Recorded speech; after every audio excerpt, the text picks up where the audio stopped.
Well, good evening, everybody, all around the world. This is it's great that we get people from literally all over the world joining us tonight. So I'm gonna ladies first. I'd like to introduce first guest is our very own Rubber Ducky, all the way from Wisconsin. Is that right? You're in Wisconsin? Uh-oh. Oh, sounds wrong. We're not hearing you, Rubber Ducky. What happened there? Yep. Oh, There we go. Excellent. So we've got Rubber Ducky. You're Wisconsin. Heart of Wisconsin. Yeah. We've got all the way from Australia, from sunny southern Australia. Sunny, yes. Sunny. We've got our footy-loving Dr. Silkman. At least the Ashes are coming there, right? Oh yeah, we'll win that one. We'll beat the Poms. The Ashes are actually in the UK this year. They'll be starting very, very soon. Yeah, very, very soon. That'll be awesome. It will be. Just hope I was going to say, I hope our cricketers don't bring any sandpaper. The problem is getting the right grade, isn't it? You know. You betcha. You can't always get the right grade, you know. Yeah, that was. I must admit, as an Australian, I was very embarrassed. Yeah, I'll tell you one of the funny things I saw was that. And it was a quote by, the guy, David Lloyd, Bumble, they call him, the commentator. Mm-hmm. And it was to the effect that it was a program about the whole scenario, and he simply said that, Steve Smith came on and David Warner, they come on the TV and they're saying this is not how we want to, project the image of the the Australian cricket team. And he said, well, it's all and good you saying that, but that's not what actually happened. You were caught out, and it was the deviousness of it. I mean, I do have a certain sympathy for Steve Smith, because I think being captain, the buck stops with him. I can well imagine it was Warner's idea, though. David Warner's the sort of abrasive character that just did not like. I mean, not to spend too much time on it, but believe me, it had a very big impact in Australia.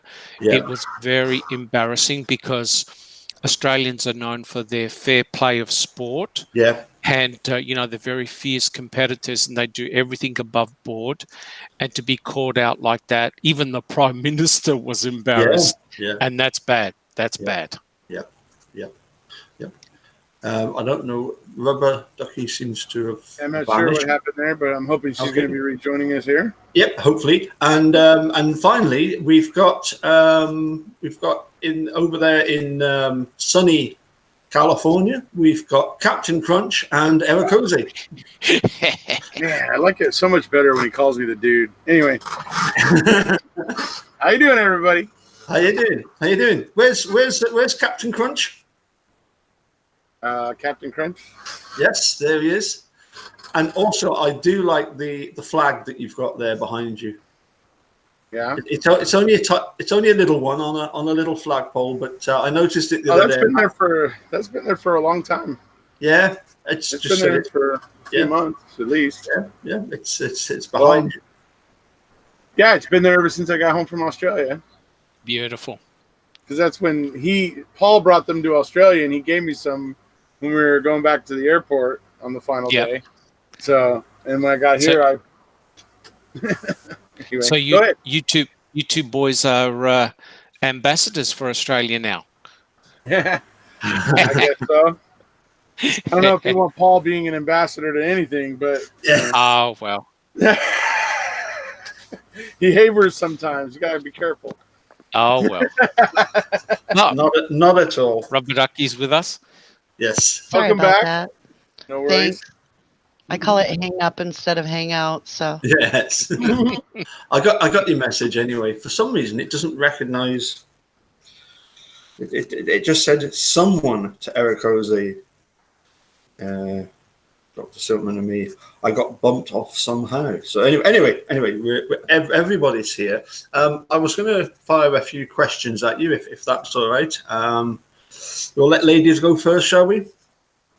Absolutely. So, first of all, I wondered what your respective thoughts are on the use of social media by Kathleen Zellner, and we're seeing a lot more, it seems to me, by Steve Drizzen and Laura Nyrider, that they seem to be getting on board with the use of social media as well. I'm on about, obviously, Twitter, that they use that a lot, don't they? Posting links to various articles. So just wondered what your thoughts are on how they are starting to, as I say, use social media. As I say, ladies first, if you want to just give us your opinion on them. I think it's brilliant. I think it's a great strategy. Obviously, it worked because Kratz was king of the media back in the day. And they basically, in my personal opinion, I think that they prosecuted this case in the media before trial. And I think that what's good for the goose is good for the gander. Yep, I would. I'd have to agree with that. Ozzy? Me? Or, yeah, sure. Yeah. I personally think it's a brilliant idea.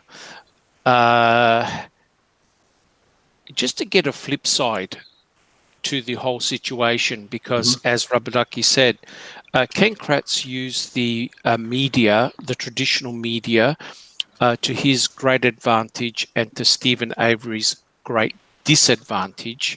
And we've seen that here in Australia, where we've had a lot of high-profile cases that people were basically judged in the media before the trial even began. And it had such a negative impact. And I believe that it really acted terribly against Stephen. So yes, I agree. It's good to put the heater on the state and also to disseminate as much information out into the public, because the public are very savvy with social media. Yep. I basically feel a similar way. I mean, I think it's good that social media is there, that allows people to connect and talk about stories and things, so that stories jump state lines, they jump country borders lines, because people are sharing them around things like YouTube and Facebook, and people are taking an interest. I mean, look at how many people from Australia, UK, Netherlands, Belgium, I mean, all over the damn world, Ireland, I mean, just all over the damn world that are paying attention to this thing, and other cases too. It's like, that's what social media is giving us. And it's an important thing, and having the people be informed is really a big deal to me. There's one thing about it that troubles me, and I just want to go ahead and say this, that there's also a potential downside of it that everybody should maybe kind of try to be aware of when you're conducting your business on social media and you're, doing your activism, or however you refer to it. But something you might want to consider is you want to have your voice be part of the chorus. You don't want to be a person who is trying to silence other people from being able to add their voice to the chorus. I use the term chorus as a way where we all get together and we all take part, have a discussions, we do whatever. Whenever we seek to silence people, we're closing ourselves off. And I see it happening in a lot of ways on social media right now, and with a lot of different kind of arenas, I guess you might say. And it's important to remember that everybody has a right to be heard. And we need to all be a little bit more tolerant and be able to listen to each other.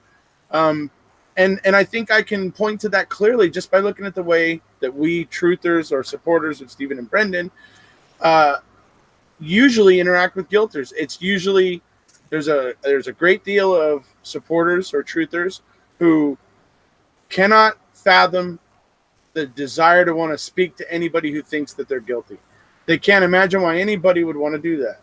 And I don't fault them for that. I mean, they're strong. They feel strongly about the way they feel, and I respect that. But there's a lot of people like that. And that's just in this case. And it bleeds over into other things. Not going to this particular place, but politics in particular. You know, people get really polarized, and it's just, and it stops conversations from happening. So that's the one little problem I'm seeing, that social media is allowing a lot of people to become nasty in their bullying.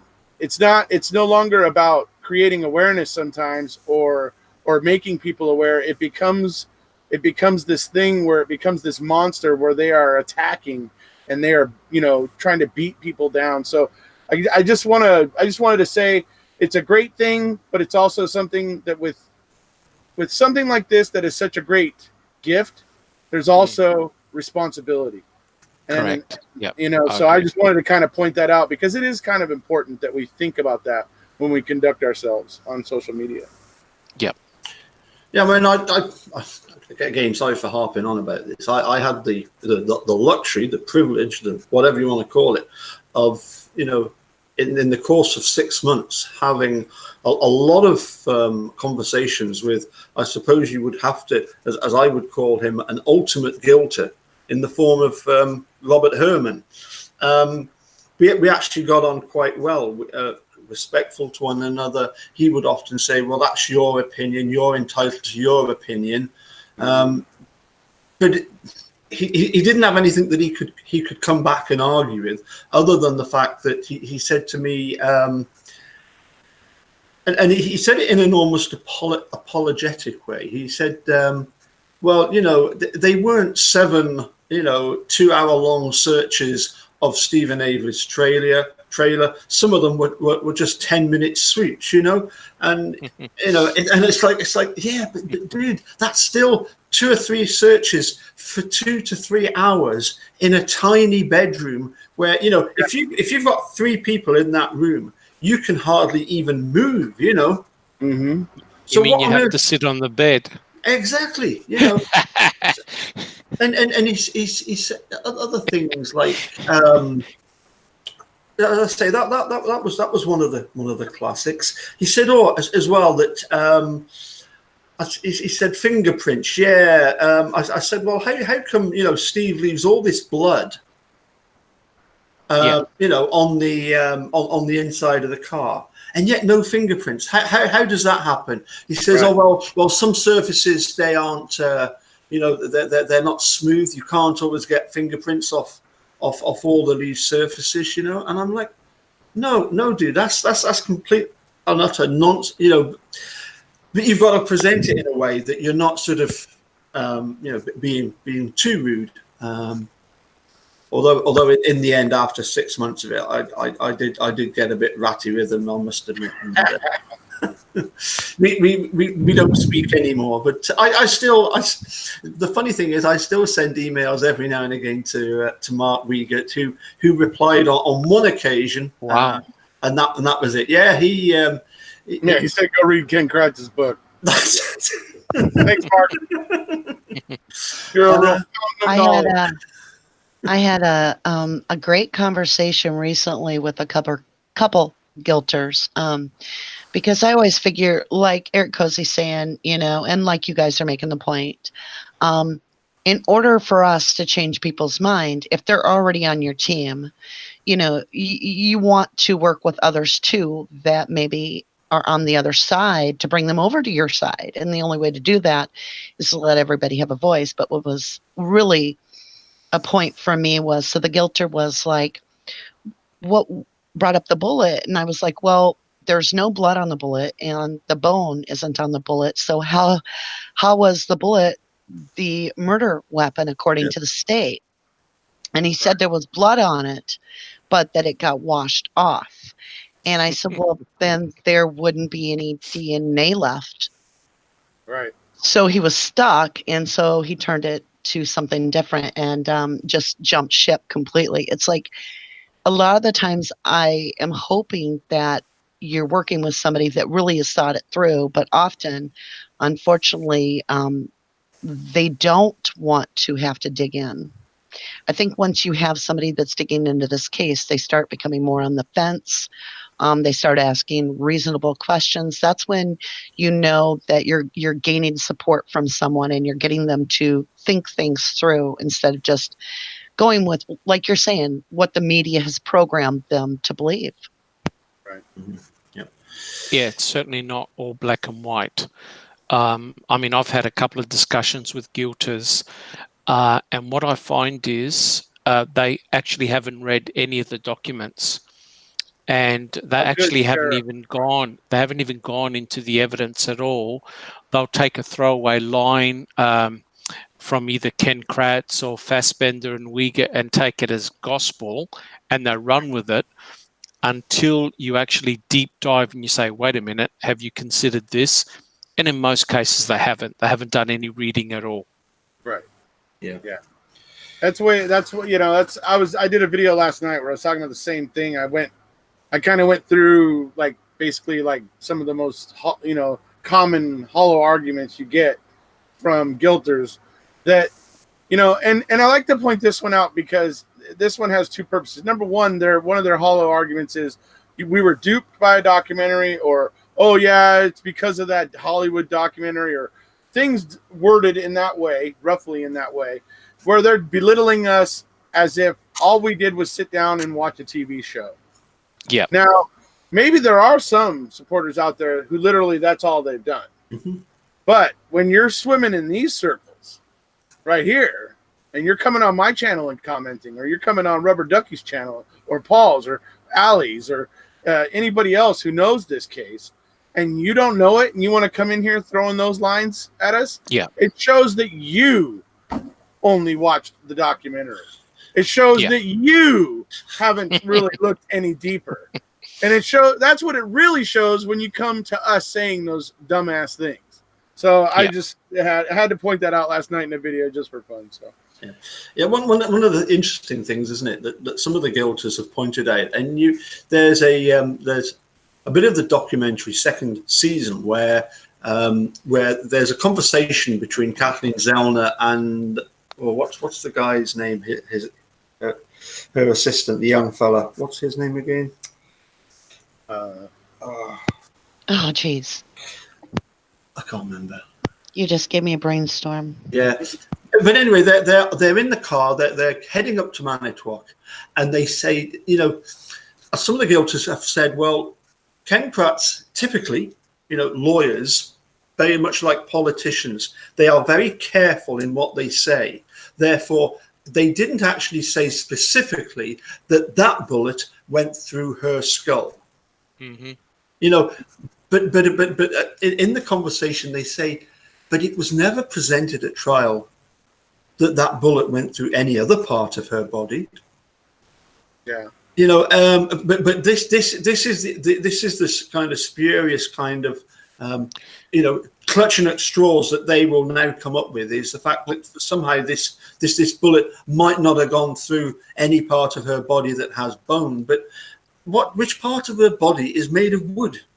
Well, I mean that's right, Paul. If I could just comment, because I've actually done a video on Item FL, and the state made the biggest mistake ever by handing over Item FL to Kathleen Zellner, because they obviously hadn't even heard of a high-powered scanning electron microscope, and the guy had no dog in the fight. He saw it. He recalled it as he saw it. He found no presence of bone shards, but what he did find was wood and also red flecks of paint. That's entirely consistent of that bullet having gone through the wall of outside the garage. And not through bone. And furthermore, it couldn't have gone through her torso because there's no blood. There's no tissue. There's no organ. Something hanging on, congealed on because of the heat. Nothing. Right. Exactly. Absolutely. And so that backfired on them. And if you look at Ken Kratz, what he does is he simply shifts where the murder takes place, how the murder takes place. He's got no idea. Yeah. And that really shows. Now, could you imagine if Zellner got her hands on the RAV4? Party over. Party over. Well, I think that, go ahead. No, go ahead. I was just going to make a quick point that, DNA can only be tested so many ways. And like Dr. Silkman has taught us, you have urine, you have blood, you have DNA such as bone. But there isn't, if you take away bone and blood, it's like she either spit on the bullet or she peed on the bullet, and neither one's going to kill her. I'm not trying to be flip here. I'm just saying that's what's left. Or she held the bullet in her hand. So for the state to consider that as the murder weapon, it doesn't float. It doesn't hold water. Yeah, absolutely. I mean, the thing is, they would say, well, there were these 11 bullets or 12 shots, and one of them could have ricocheted. It could have gone through the, it could have hit the garage wall and then landed on the floor. But as Erekose likes to point out, if it sat there for how many months? About 4. Yep. It doesn't really matter how long the time span was. The fact of the matter is that bullet would have been deposited before the jackhammering. Yep. If it was deposited when Teresa was being killed, supposedly, then that's before the jackhammering of the crack. So therefore, the bullet should have the same amount of dust and everything else that everything else is covered in, but it's not. Can I just sort of say, good point. Can I just sort of say, it's honestly time not to give any more oxygen to these idiots. That's all we're doing. We're trying to actually justify their absurd position in all the evidence. And I've spent a lot of time, like you guys, looking at the evidence, and it's a real horror show. It's come to a point where the state has got no substance at all. None. It's so bad. The forensics, that's what I try to specialize in, is so bad, presented so bad. I'm actually embarrassed as a scientist. It's terrible. And I want to make a point real quick too. A lot of these people are trying to figure out when the coercion of Brendan, because I will not call it a confession. A confession is something you would say that you did. Yep. A coercion to me is when you repeat what somebody else is trying to make you say. Yep. But my point is, a lot of people are trying to figure out why, when they were trying so hard to get that bullet to, for Teresa, the victim, to have been murdered in the garage. And everybody's like, why not outside? Why not this? People forget that by the time March rolled around, we had probably most likely 6 foot of snow, and they would never have been able to pick up a little remnant of a bullet and say, hey, I found this out somewhere near the garage. So it even gives a reason as to why the investigators are steering this coercion the way they are, the direction they're taking it. It has to do with the means, to the end to the means, or the mean to the ends, whatever you want to say. But it's because if they're going to have to find a bullet that they're going to say, hey, we just found this in March, let alone what Erekose just said. Like he said, there should be a ton of dust and everything else. There should be a patina on it that shows that it's only so old. Of a vein of dust. Like you can tell there's like a vein of dust, and it's like actually sitting on top of the vein of dust. It's unreal. It's Absolutely. like it's so obvious. I've never seen anything like that ever. And when they jackhammered the concrete, there was no blood there as well. So, Right. Yep. When Buting and Strang are questioning Culhane, it's so embarrassing because she keeps on saying, "No, I didn't. No, I didn't," as in finding any incriminating evidence. And all of a sudden, what do we have? The key and the bullet. And the bullet. Completely out of. You just made the point. You said we have the key and the bullet. And what was Sherry Culhane ask? put her in Yeah. the bedroom, Yeah. or no, put her in the Yeah. trailer and put her in the garage. Yeah. And That's a shocker. how dare you say that to a lab analysis that has Yeah. supposedly no control of where the result's going to put somebody? The word "put her" implies that Fassbender, which is DCI, which is in charge of the state crime lab, so Yeah. her boss essentially is saying put her somewhere. It gives an embedded implication that this individual has control as to where the evidence is going to land. And that's what it did. That's Yeah. exactly what it did. True. It's shady as hell. And talking about Fassbender, one of the Do things we that- have to? yeah, one of the things that was funny to me is, there was virtually like a very little following of protocol with this case. I mean, look at how everything was handled. Like the way the RAV4 was handled, it was not looked into while it was there at the lot. It had a 45-minute. There was the stuff with the tarp, the missing bit of the flyover video on the I think 4th it is. All these things, all this weird stuff that happens with this case. You have and then you have the missing like 45 minutes when it's on its way to the crime lab, and all these just really odd things, barring the coroner who was actually bringing a forensic pathologist, forensic anthropologist with her, and so you think about every time where this case went wrong, right? Where it went against the grain. Does everybody remember Tom Fassbender when he's on the stand? This is in Making a Murderer 1. I don't remember exactly which episode, but they're basically asking him, like, so that's when you ask them to start creating a sign-in sheet, right? And Tom Fassbender's like, like he looks like offended by the question. He's like, yeah. And he's like, why do you do that? And Tom Fassbender goes, well, because it's good police practice and protocol to get a list and da-da-da-da-da. And it's funny because think about it, folks.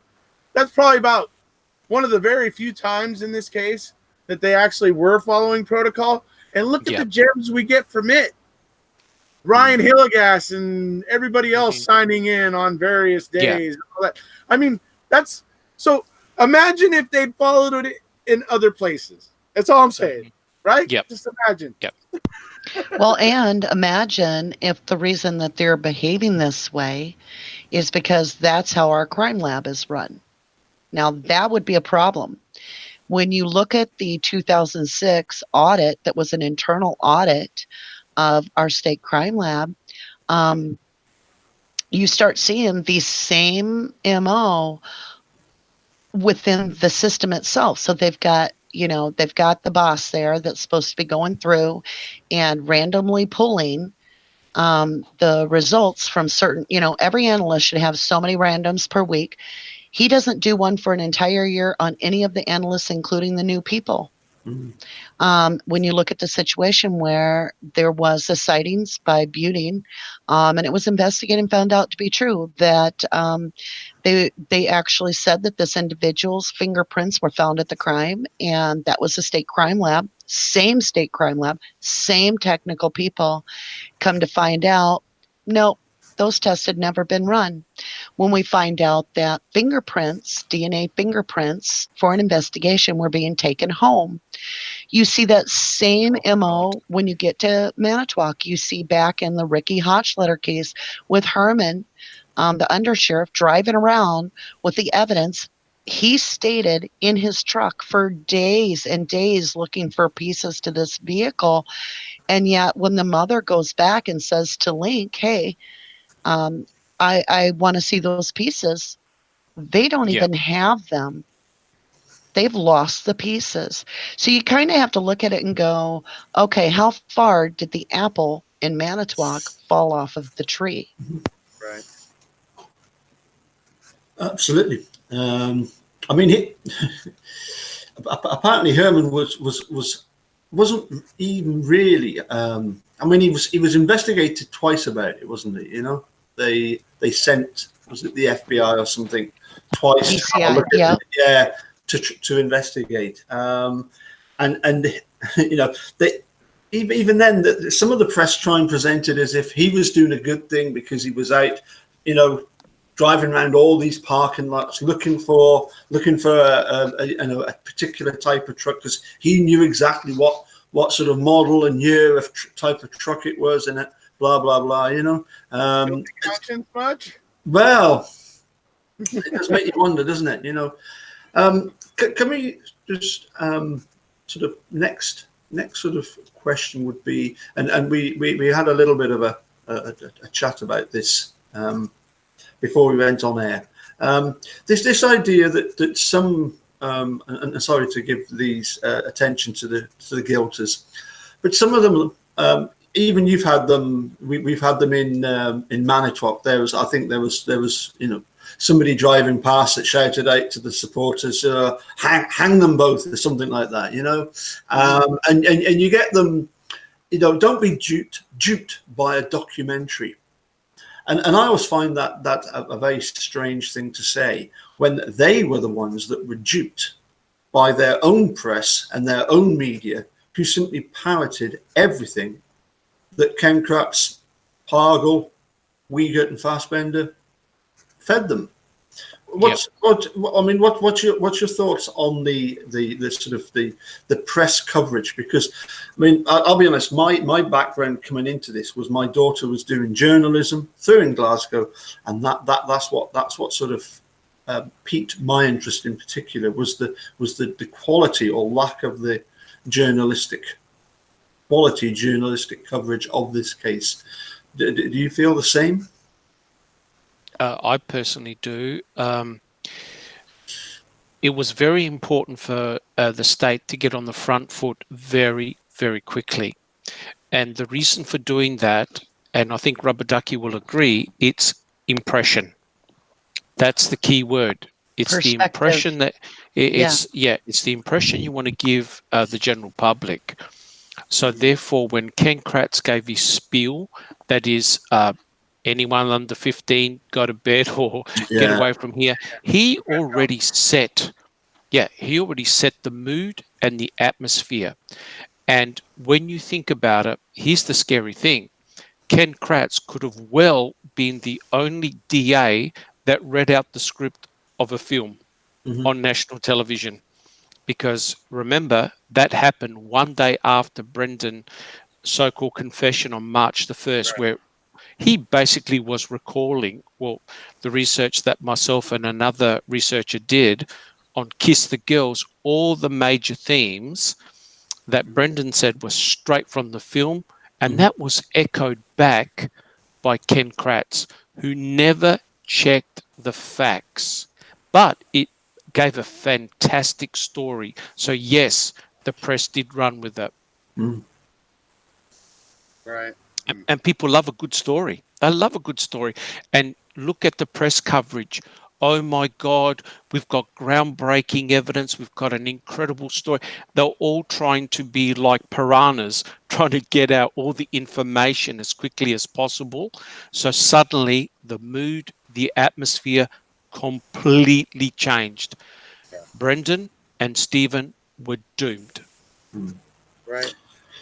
I think it was John Farrak, who obviously we keep coming back to him, because he was the one that came out with the line at the beginning of one of his articles. I'm sure it was him. He said, somewhat similar to Dean Strang saying that, nobody in their right mind looks forward to telling Manitowoc County that their cops are crooked.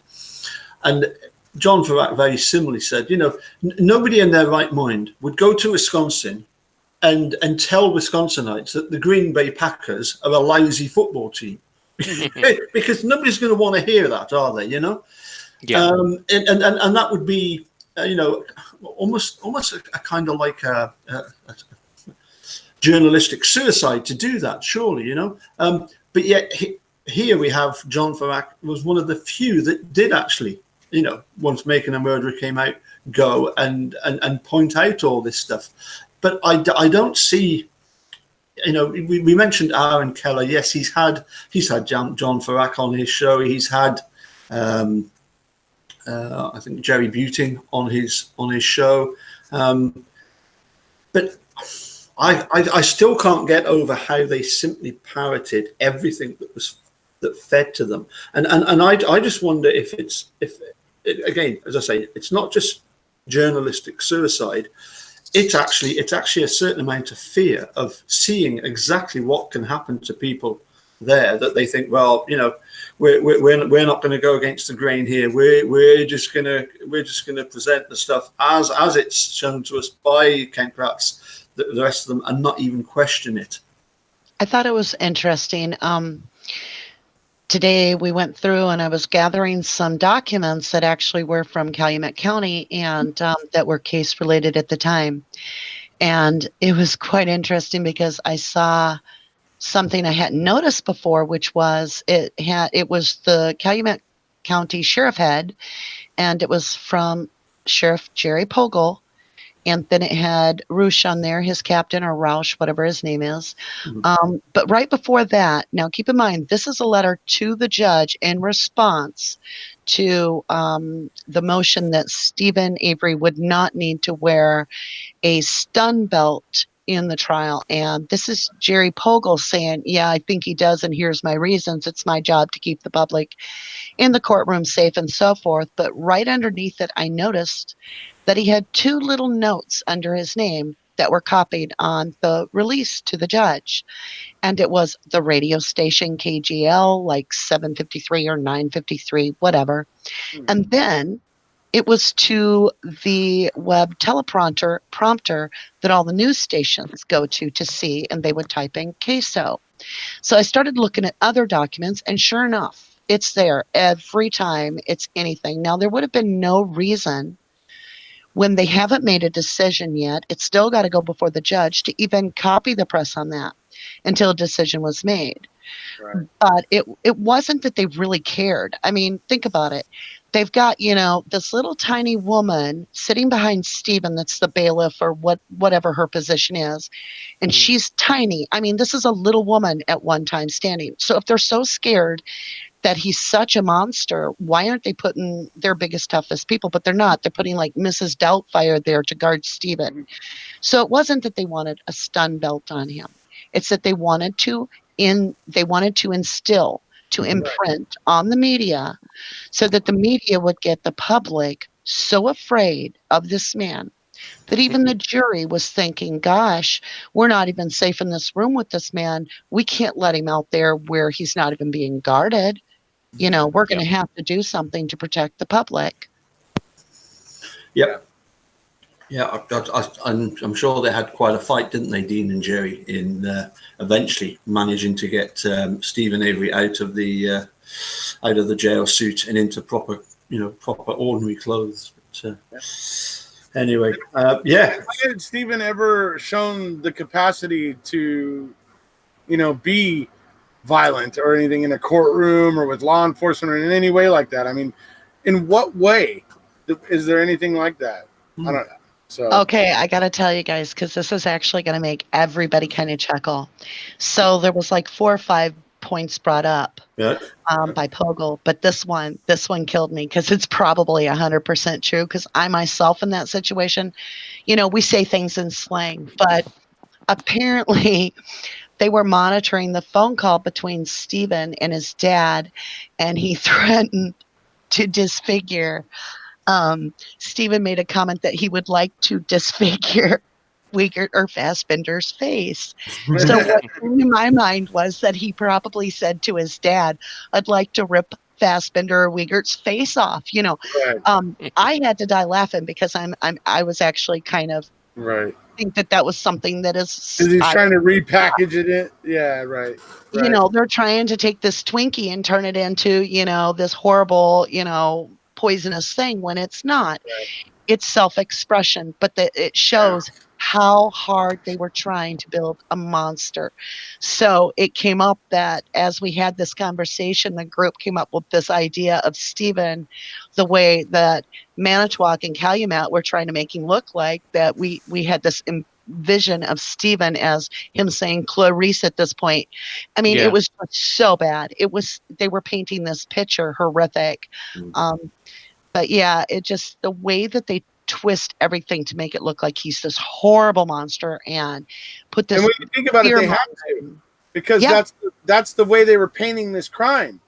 Yeah. When you have a motiveless crime, you have to have a depraved serial killer like person behind it. So I guess it was pretty damn important for them to build up that image. And make Erekose, make no mistake, this was a horrendous kill. Because I went through all the forensics and I went through the Eisenberg reports. This is as bad as it gets. Yeah. This is not. They even after they'd done the murder, the way that it happened, however it happened, we don't really know. We only have bones. But at that point, that they've also burnt the bones and they've cut the bones and all this.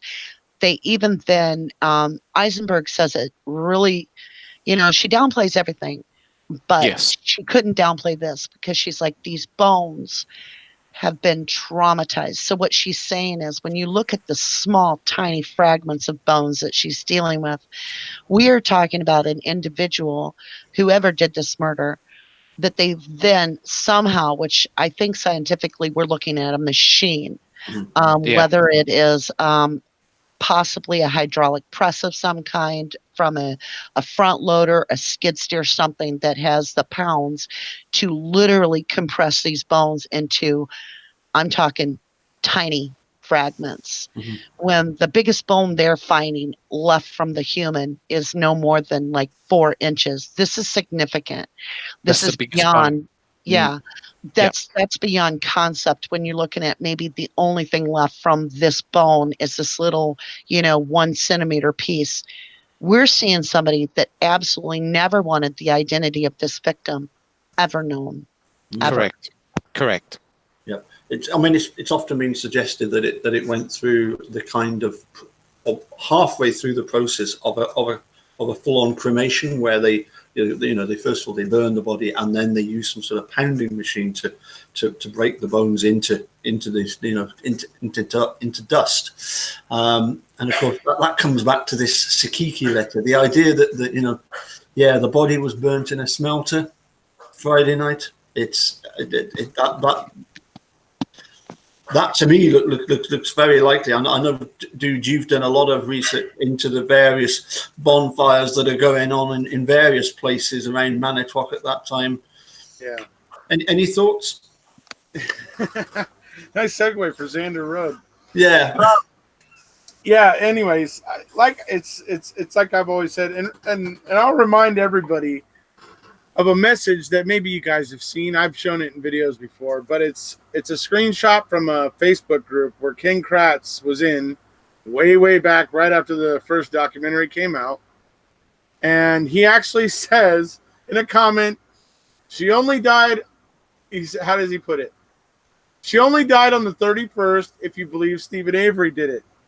Otherwise, she could have been murdered all the way up to like the 7th, the day before her bones are found at the Avery property. That's King Kratz saying that in a comment in a Facebook group with other people. That's shocking. It's embarrassing. So then you find out about this fire on November 1st. Well, something going on over November 1st, Zander Road, bad enough to make, Mr. Metz's cows bolt and break down fencing and everything that happened over there. And I just say, hey, look, that's our report in the area of a foul-smelling fire. The whoosh. And a whoosh, right? The whoosh. He claims Don't forget the whoosh. I guess he's amended his statement now, and he's now said he never heard a whoosh. That was embellishment, I guess he says, from the officer that took the report. That's right. He changed it. Yeah. But, whatever. However that happened. But anyways, he certainly wasn't hearing a whoosh from 4.5 miles away. So, no. Certainly wasn't at the Averys. But anyway, so yeah, that fire there is fishy to me. And, I think it's entirely possible that could be the original burn site, or there may be another original burn site, or the burn site may actually be Manitowoc County gravel pit. But if it was Zander Road, I believe Manitowoc County gravel pit became a staging area. And pieces got dropped and left behind. Yeah. Maybe it was dark, and they just didn't realize it. and so that's kind of the way I look at it. Yeah, well, the thing is that there are at least 3 different bone piles in the Manitowoc County gravel pit. Right. There's another bone pile in the quarry. There are bones in burn barrel, Dassy burn barrel number 2, and also some bones in and out of the fire pit. So someone was randomly throwing bones everywhere. But Eisenberg was the one that caused all the trouble because she refused to say human. She said suspect human because Ken Kratz would have spoken to her beforehand and coached her and said, if you say human pelvic bone, you've just handed the case to the defense, because no one can explain why a human female pelvis is separated by more than a couple of kilometers. What do you think, Erekose? Right. Have you got an answer to that one? I haven't got an answer to that one.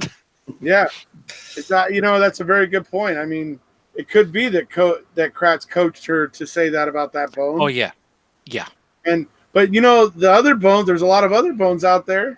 Besides, correct. Pretty much almost any other one except for that hip bone, where she did say it was human. So that's right. And how embarrassing that in 2011 they gave the very bones that the state said were possible human, they gave it directly back to the Orbach family. Right. That's unbelievable. It's just a contradiction. For closure. Correct. But then, I hate to say this, but I'm just gonna. So if the state gave back the bones for closure, how much closure is it if they have to exhume their burial site of what is supposedly their daughter, in the state saying, hey, we may have given them chicken bones. Hold on a minute. Yeah, that's terrible. That's terrible. I mean, to me, I took it as meaning that the state knows perfectly well that they are Teresa's. It's to me tantamount to an admission. And the reason why that's a problem for newbies out there, or something that people that don't understand why that's a problem, because at trial, Ken Kratz was aggressively arguing the fact that those bones weren't important, because the best that could be said about those bones is that they were possible human. Oh, so that's why he was desperate. He could only spend 20 seconds on those bones because they were so damn unimportant. That's shocking. Right? And so but that is what he said. Yeah. That's why it's important to see them then, 5 years later or whatever it is, 2011, 4 years later, and then they're giving those bones back to the Hallbachs. That is tantamount to an admission that they are Teresa's bones. The reason why they were desperate at trial to not have the jury hear that those were Teresa's bones, because they knew the jury would probably go along with Dean and Jerry's theory at that point. Oh yeah, it would have been party also it would have been a big problem for the Denny law. It would have been a big problem for the Denny law, because of the fact that the accessibility to the victim no longer is personal to Stephen Avery. It's not his garage. It's not his trailer. It's not his burn pit. It's not his property. So we're looking at the part of the problem with the Denny law would be is if all of a sudden problem for the prosecution would be is all of a sudden we could provide that there was access to this victim by a lot of different people. Correct. Yeah. Absolutely. Correct. If I could just say a quick comment on those bones, it's sort of like trying to put your finger in the dam that is going to break at any minute, and that's exactly what Eisenberg was doing, because what she didn't address. Okay, there may be a little bit of doubt regarding that pelvic bone, but there's not, because we've seen the morphology inside that bone and it's human, because she even said what type of morphology you would expect. Lo and behold, there it is. The honeycomb, the cortical structure, it's perfect. It's all there. Now, just to bring in what Rubber Ducky may put in a little bit later, look what happened in the Christine Rudy situation, right? they actually tested the bones to see if they were human or animal using antibodies.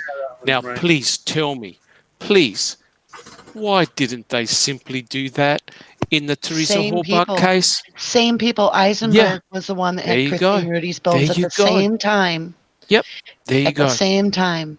And I do think that played a little bit of part in Eisenberg's report. So Dr. Leslie Eisenberg was the one that had first suggested that this bones were the fetus, as we've all heard. And it turned out that no, the fetus was not separated from the mother. They found Christine Rudy's torso with the entire baby and pregnancy intact. So Eisenberg had got her hand kind of slapped, her credibility questioned. So it wouldn't have been hard for Kratz to kind of remind her, be very careful and cautious because you just Correct. made a huge mistake. Agree. Yeah. Yep. Perfect. So Perfect. it really played well for the prosecution that the confidence had been undermined with Leslie Eisenberg, because now she's very easy with accepting the idea that she doesn't want to put herself on the line again. Correct. It would have been the end of her career. Yeah. Right. Yeah. No, one of the things that Kathleen Zellner has pointed out, which I thought was very good, was the fact that we've got this judge, Flowers, Sutkovich, who seems determined, as she put it, to go against her experts. What's your thoughts on that? I mean, should a judge be doing that? Well, the problem is that we are now having to guess at what's in her head. Right. So without a definite, I mean, other than we figure she's probably going to rule against Stephen, we really don't know what's in her head. So it's hard to, I don't know. I guess for me, it's hard to say exactly, but you know. Well, you know what it reminds me of? It reminds me of Ray Edelstein at Brendan's trial. He says to Mark Wiegert, he said, you've paraded in all of this stuff from Stephen's trailer and his garage. It's all here. Now, what of this connects Brendan right to this crime that you've come up with? Yeah. And eventually he has to say nothing. He goes, yes, that's correct. They had 5 days to clear up. Now, right. Is that appropriate for the detective to say something like that? Right. Absolutely shocking. As I said at the time, Edelstein should have come back and said, I want that comment completely struck. But they didn't. They just left it. That was actually the end of the day. That was right at the end of the day. It was. Then the trial sort of went into the next day, and there was no more mention of this. And I just thought, hold on a sec. It's pretty crass when you've got detectives who are supposed to present the evidence. Was there any evidence that they cleaned up for 5 days against anybody? No evidence that anybody cleared up for 5 days. Cleaned up. Well, if you have a look at it, Paul, Ken Kratz moved the crime scene from the trailer, the bedroom of the trailer. Yeah. There was no forensic evidence there. So he said in a press conference, Teresa wasn't killed there. She was killed in the garage. Yes. Right? So all he did was simply shift where there was some evidence, and that evidence itself is very, very shady as well. So what are you doing? In one trial, you're saying she was killed in the bedroom. In another trial, saying, no. She was killed in the trailer. Now, come on, in the garage. Please, what's going on? You can't keep on having as much liberty as you want, because the defense couldn't do something like that, could they? No. Well, and one time, Kathleen Zellner had pointed out that it's illegal, and she even quoted the statute, the law, that you can't go into two different court cases that are based on the same crime and tell two different stories. Mm-hmm. And we have that. And, as far as the evidence goes against Brendan, there is zero, but there is evidence that it's impossible for the crime to have happened in any of the versions that Brendan was force fed. So when you look at just the simple fact that his shoes, they're like, what shoes did you wear? Well, they're in the closet. Well, what clothes did you wear? Well, I got it on the kitchen table. These clothes, everything was checked. And then that trailer was gone over to the point they're pulling out the paneling, they're pulling out the molding, they're pulling out the carpet. Yeah. This is a trailer that has been locked up and secured since the alleged crime had taken place. And they find nothing that will corroborate any of the versions. And the problem with that is it actually proves the opposite. It proves that this child is lying. He is confused. He is playing, the yes sir game. Yep, that's how it happened. Oh, no, it didn't. Okay, what way do you want me to say? What gets me out of this room? So that, and even to the point to where when Barb herself is telling him, you know where you're going, don't you? And he's like, where? Brendan's like, where? She's like, to juvie. Yeah, to juvie hall, and you're going to be there. And it's 40 some minutes away. And he's like, for how long? Just for one night? This is terrible. A child. I don't care his age. He's mentally a child. Yes. And people were trying to say to me today, and this is my own personal view, people were trying to stand up for Barb. And I understand that some people feel differently than I do, and I respect that. You can have that opinion. But when you're given the option of 5 minutes left where you're going to touch your child for the last time before he's behind bars for God knows how long, and you say, quote unquote, it doesn't matter now. I can't do it. As a mother, that is beyond belief to me. And her next statement was regarding selling her house. Where was Brendan? Where is his mind when he just finds out he's going to be taken away? It's not just for one night. It's for a long time. He's sitting there listening. And they say, do you want some time alone with your son? He just heard his mom say, it doesn't really matter anymore. Yeah, it's heartbreaking. Yeah. Bad.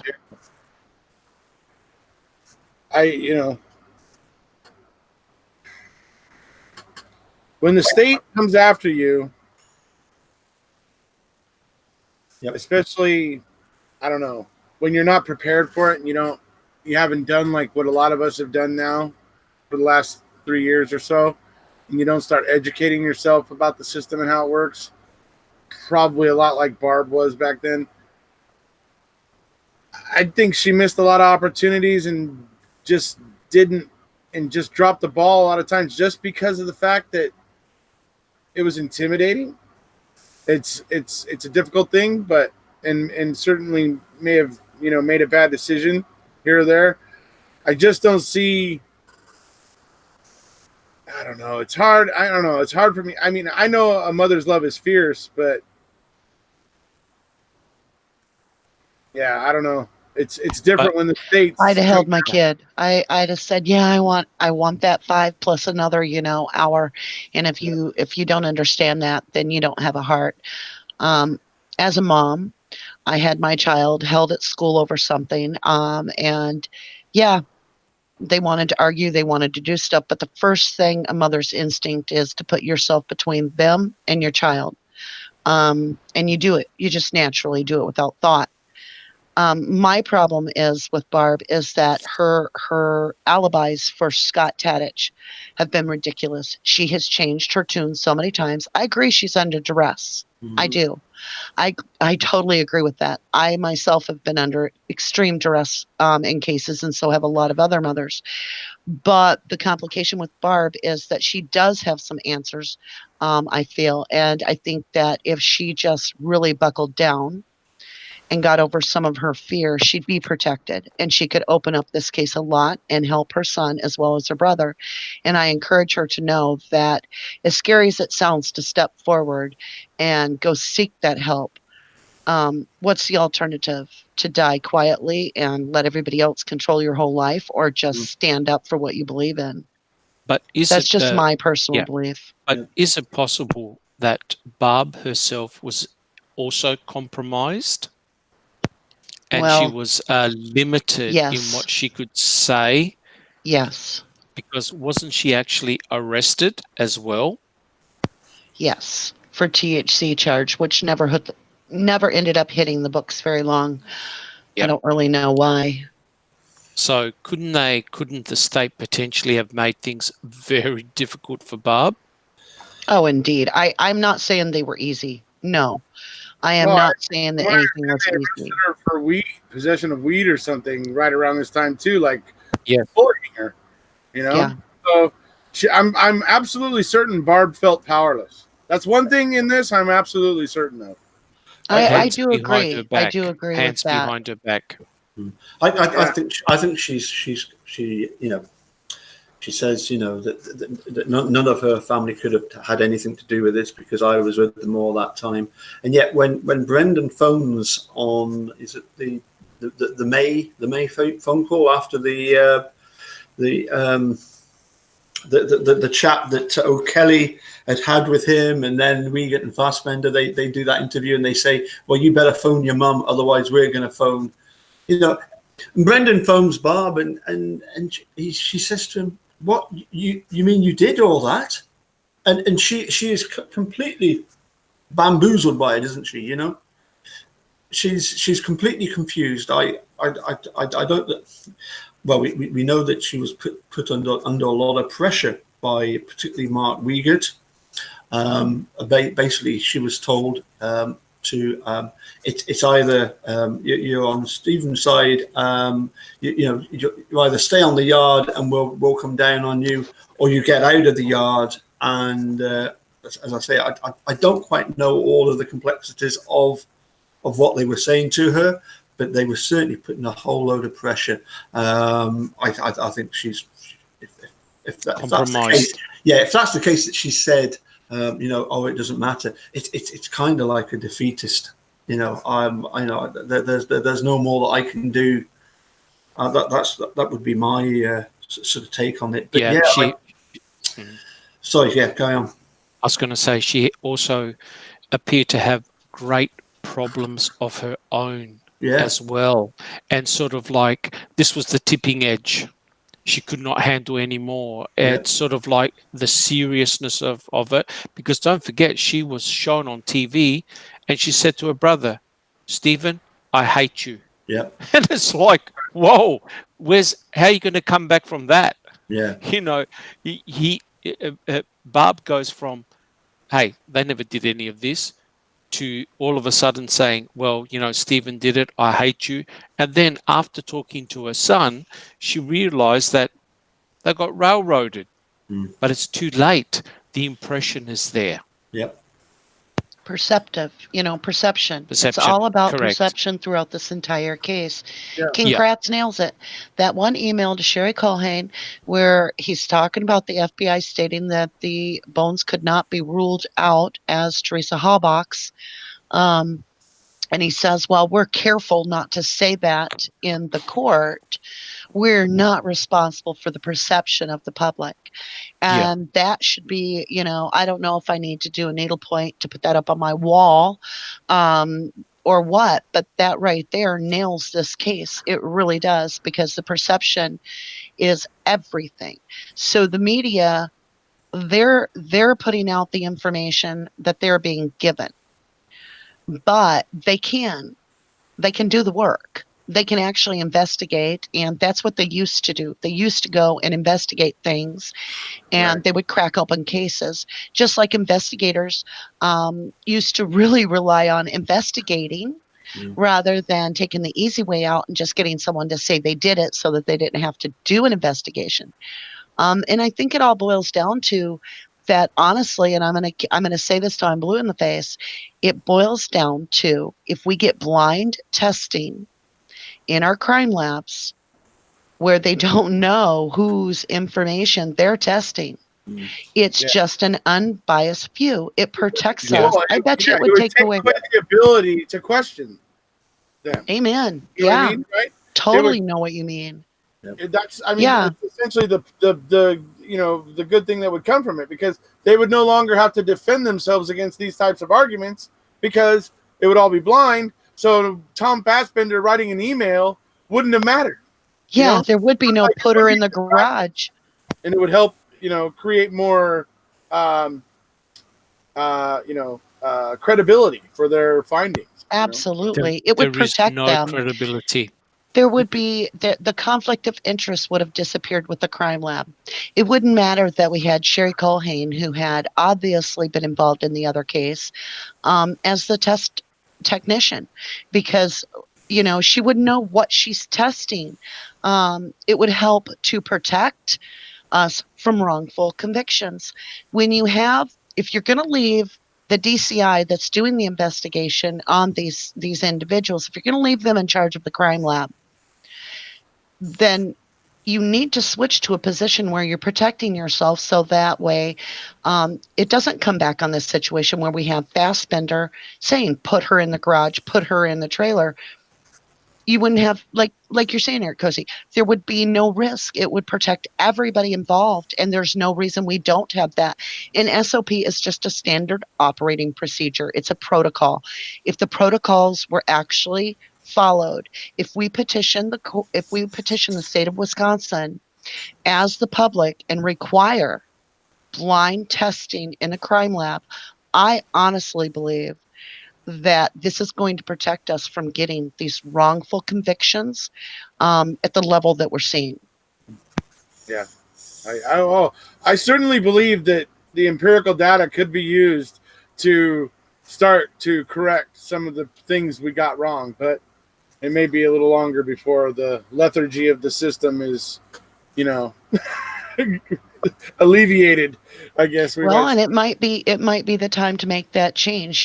That's something I think as a group, we all need to come together on and say, okay, how did Kratz, we all admit that Kratz and Sheriff Poggle, as well as some of the other individuals, have used the media, but how did they do that? Because if we can figure that out, how they were able to sell their story, then we would be able to reverse this corruption and basically come back to the original programming, which is the truth.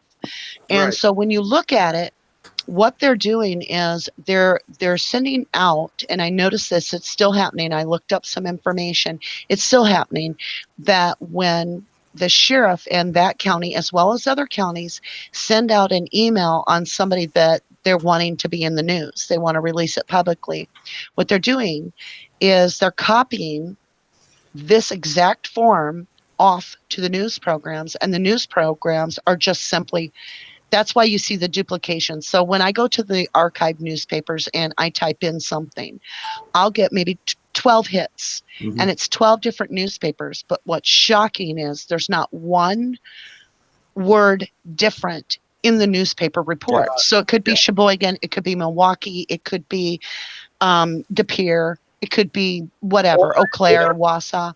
Older reports or newer ones? Both. 2005 on. It's the same exact story repeatedly, and it's all released the same day, and it literally is exactly word for word what they got over the teleprompter. It's like people have quit using their own minds to really think this through, including the media. And I challenge the media to start looking out for the people. Yeah. They just parrot whatever's presented to them. They just parrot it. But it was a big story. Was a big story. The massive story. After MAM 1 came out, and this is in the Texas Tech University law thing that I posted back in December or whatever, I think, or November, whatever when I posted that one. But in there, there's the one guy who's talking about the Kratz email.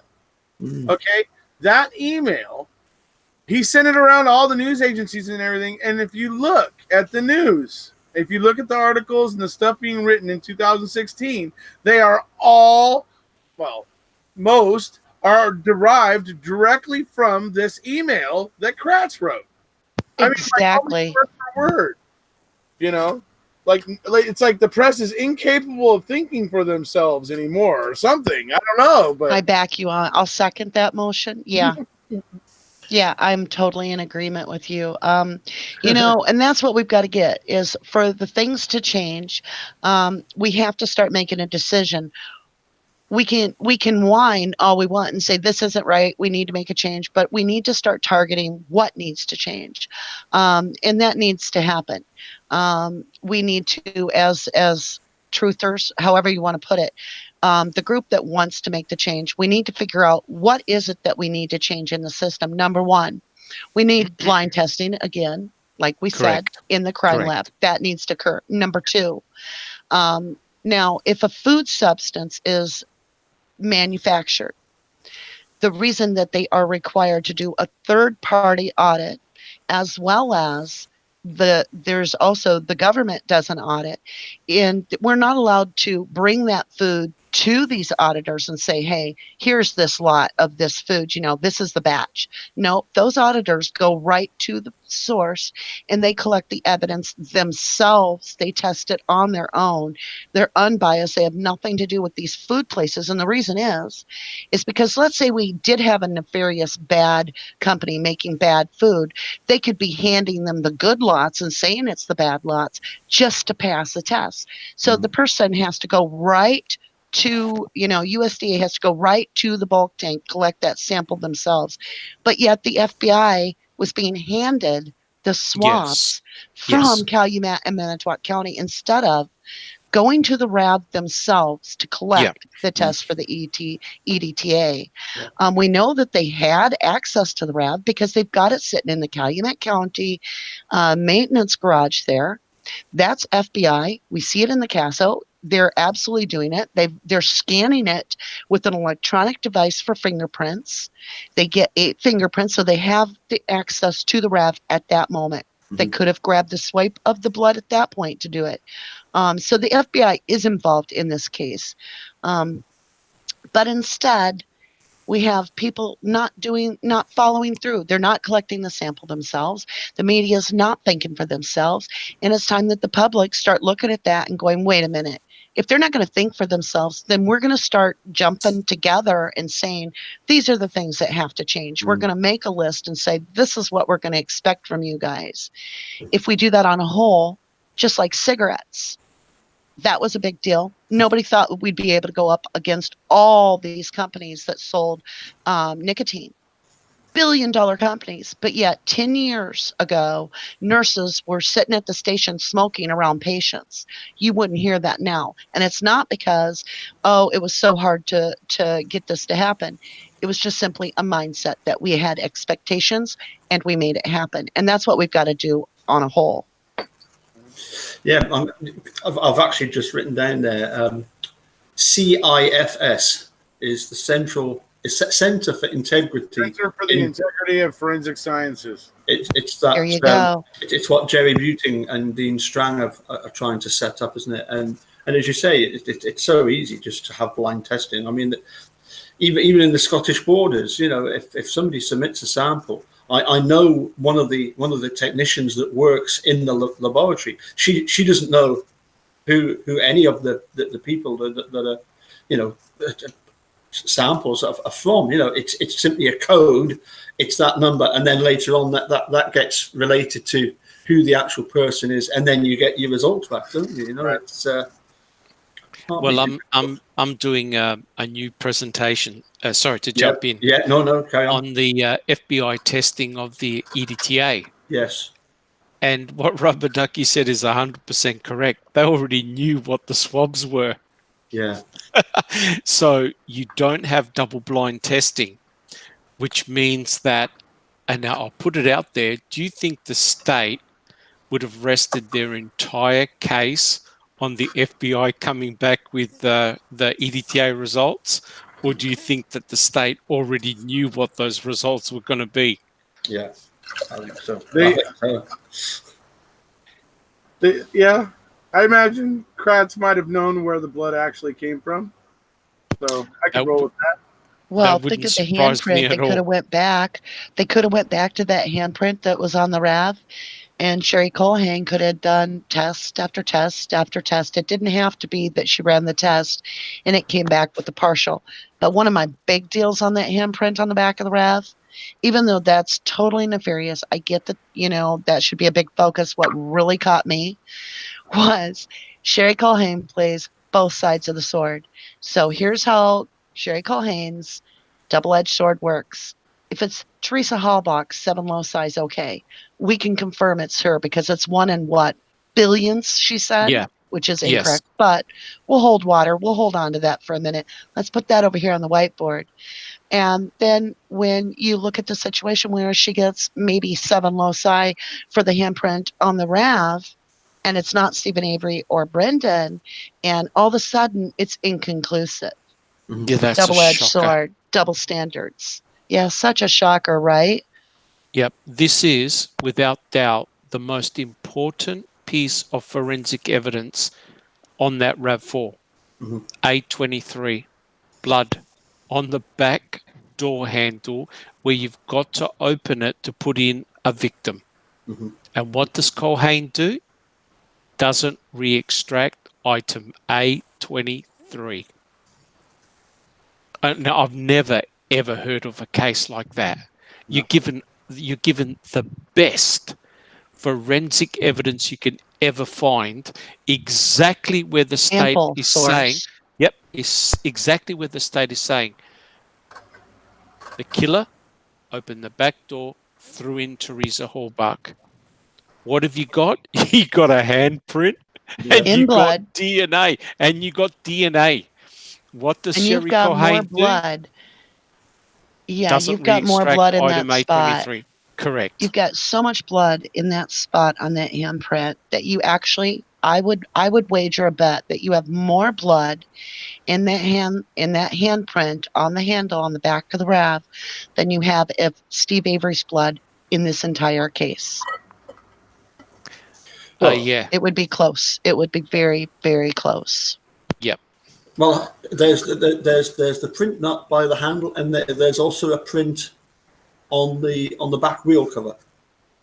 Correct. Yeah. There's two handprints on the wheel cover, but to be fair, they didn't provide any information. Right. There were no wells and swells, so therefore you can't attribute it to somebody. But somebody tried to take that wheel cover off. Yeah. Or pushed the vehicle by putting their hands on it. Yep. There could be different scenarios with that. Good point. But to touch that handle and that blood be there, I mean, if you're looking for the bloody handprint, you got it. What more do you need in a murder case than the bloody handprint of the handle that had to be used, that would have been required to be used to deposit the body of the victim in the back of this vehicle? You have to grab that handle, just like Beauty said, or Strain. I can't remember. I think it was Beauty. But you can't put the victim in the back there unless you grab that. And what is there? This huge handprint, bloody handprint. Not Stephen, not Brendan's, not a Dassey, not an Avery. Yeah. Whose handprint is it? We don't know. Yeah, I know it's a case of having to speculate, but how do we think that the killer has ended up presumably injuring themselves? I mean, we know that Steve had this cut. We don't know when it was actively bleeding. So, murder's a messy business. Yeah, you know, like one common thing that happens: people grab a knife and go to murder somebody, right?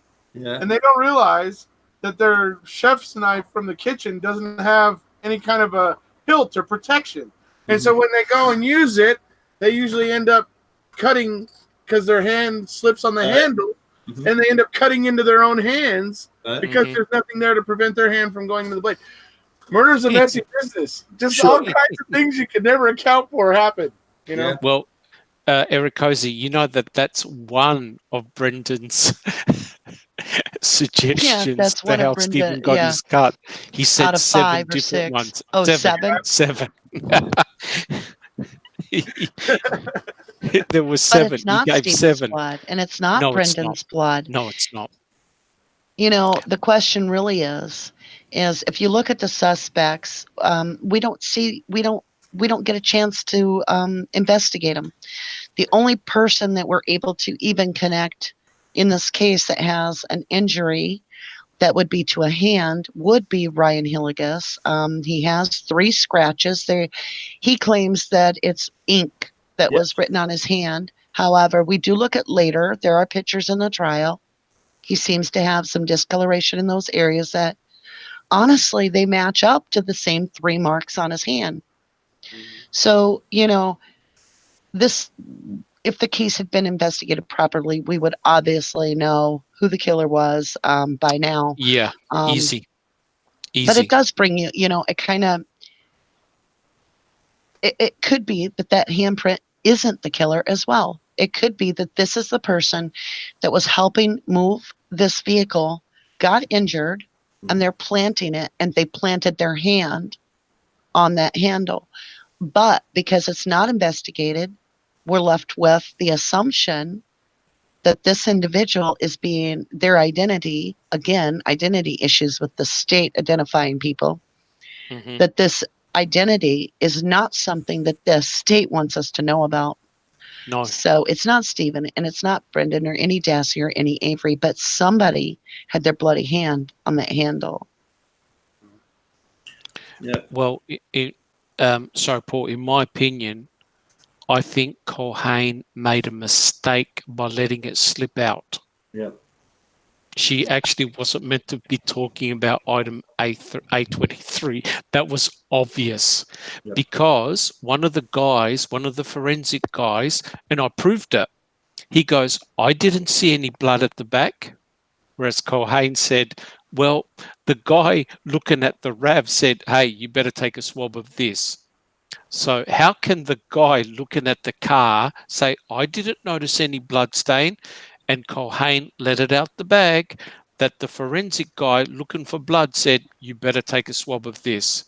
There you go, a complete contradiction. Culhane messed up again. Yeah. She doesn't seem to be the sharpest knife in the drawer. No. Well, I think that hair isn't the only thing that's full of air. Yeah. She makes it into a helmet for a reason, maybe. Maybe she's already taken a few blows to the head. Who knows? Well, maybe she needs to quit licking windows and start really doing her job. But here's the problem. In all seriousness, why not re-extract item A23 and run it through CODIS? If there's more there, it might come back and tell us somebody besides Stephen, of course. Of course. That was a rhetorical question. I know. I just had to throw it out there sarcastically because I just get frustrated. Yeah, it's unreal. Yeah. I mean, it's for me. It's always been a case of the timing of Teresa's disappearance is. For me, it's far too convenient to merely be a coincidence. It would be a strange world if there weren't coincidences.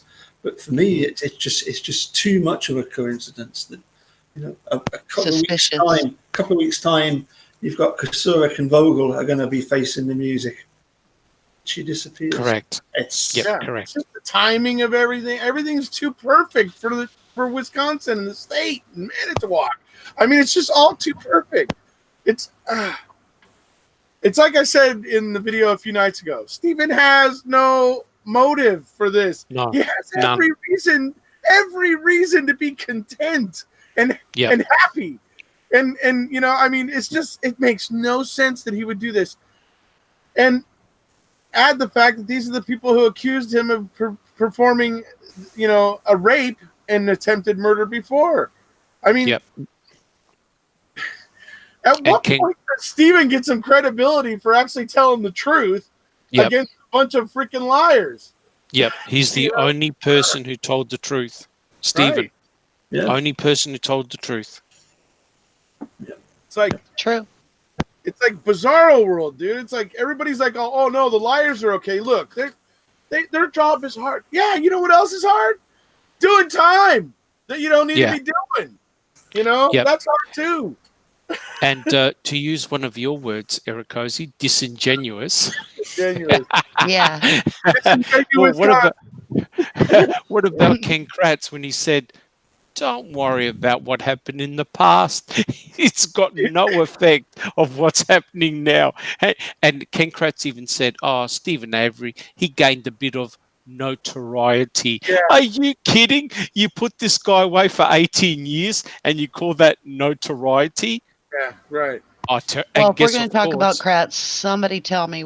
Okay, so remember when Kratz, you guys did, well, especially you, Erekose, you were watching the news back then even, he came out and he was like, there are pools, great pools of blood under the seat in the RAV. That's what he told the media. That's what I heard when we're sitting at the dinner table.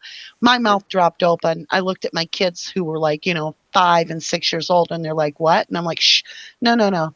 I mean, it was so bad, but I know they removed those seats and cut out those sections of carpet and insulation, and there was nothing there. It was nothing. Nothing. So they took his bedroom apart. He's a liar. Oh, you guys, this is so funny. So, doing the daily Casso read and everything, and they're saying things like, I'm reading it, and it's going on and on about dismantling Stephen's bedroom. So they're like talking about paneling A and paneling B and the molding and the carpet and so forth and so forth. And so I read all through it, and then I went to read the comments, and one of the commenters, one of the listeners, supporters said, what are they doing? Are they like remodeling their house and they're too cheap to go Menards, so they're just borrowing it from Stevens? I'll tell you what, there's the one wall in that bedroom is to this day still. Yeah. Open. Yeah. That's crazy. Yeah. Now, probably go down to Menards, spend maybe $30 on a couple pieces of paneling, and you can fix that. But still. It's, they never fixed it. They never brought anything back. They just tore it apart, dismantled it, and said, F you, Stephen.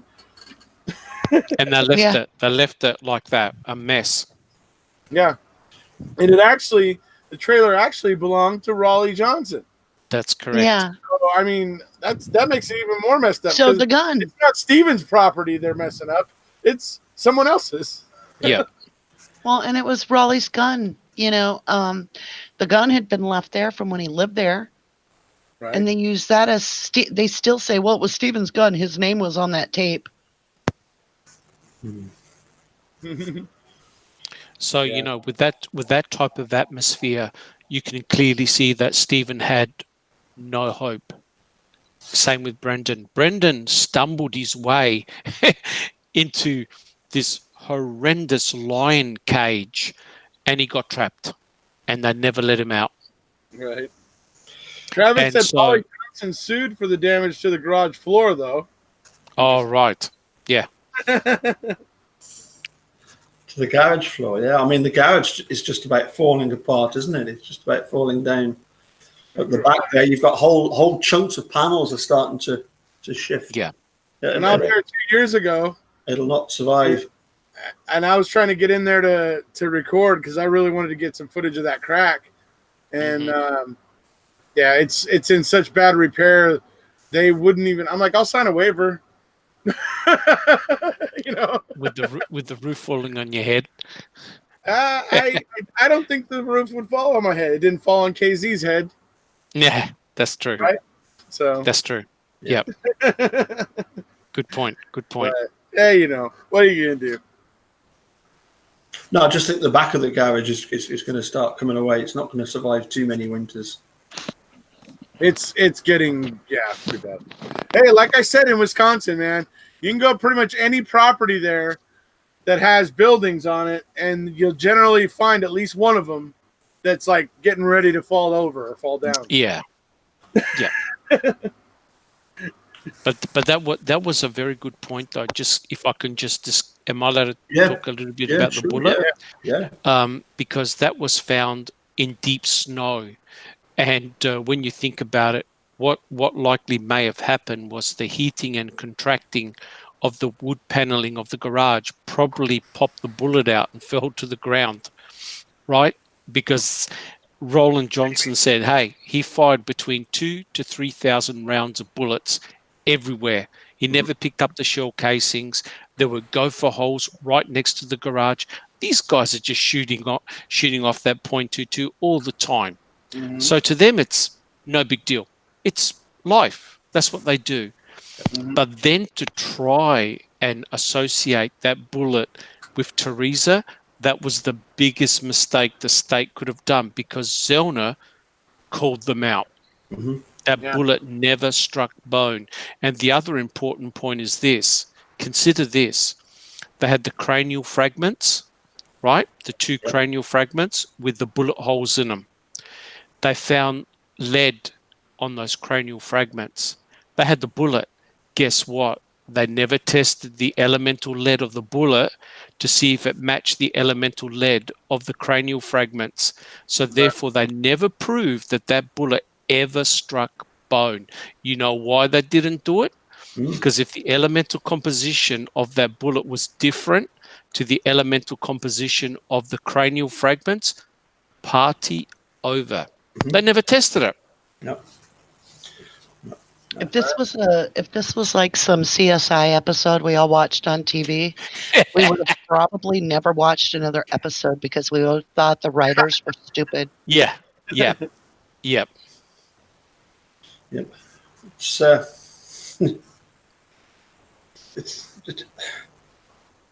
It is ridiculous, obviously, but we know that it's not ridiculous by accident. It's ridiculous because it was deliberately done that way. You know, I mean, you know, I've often said of Wiegert and Fassbender, haven't I, dude? I've said, you know, at what point in the investigation did they realise that Brendan didn't know anything about the case? What, you know, they started feeding it to him.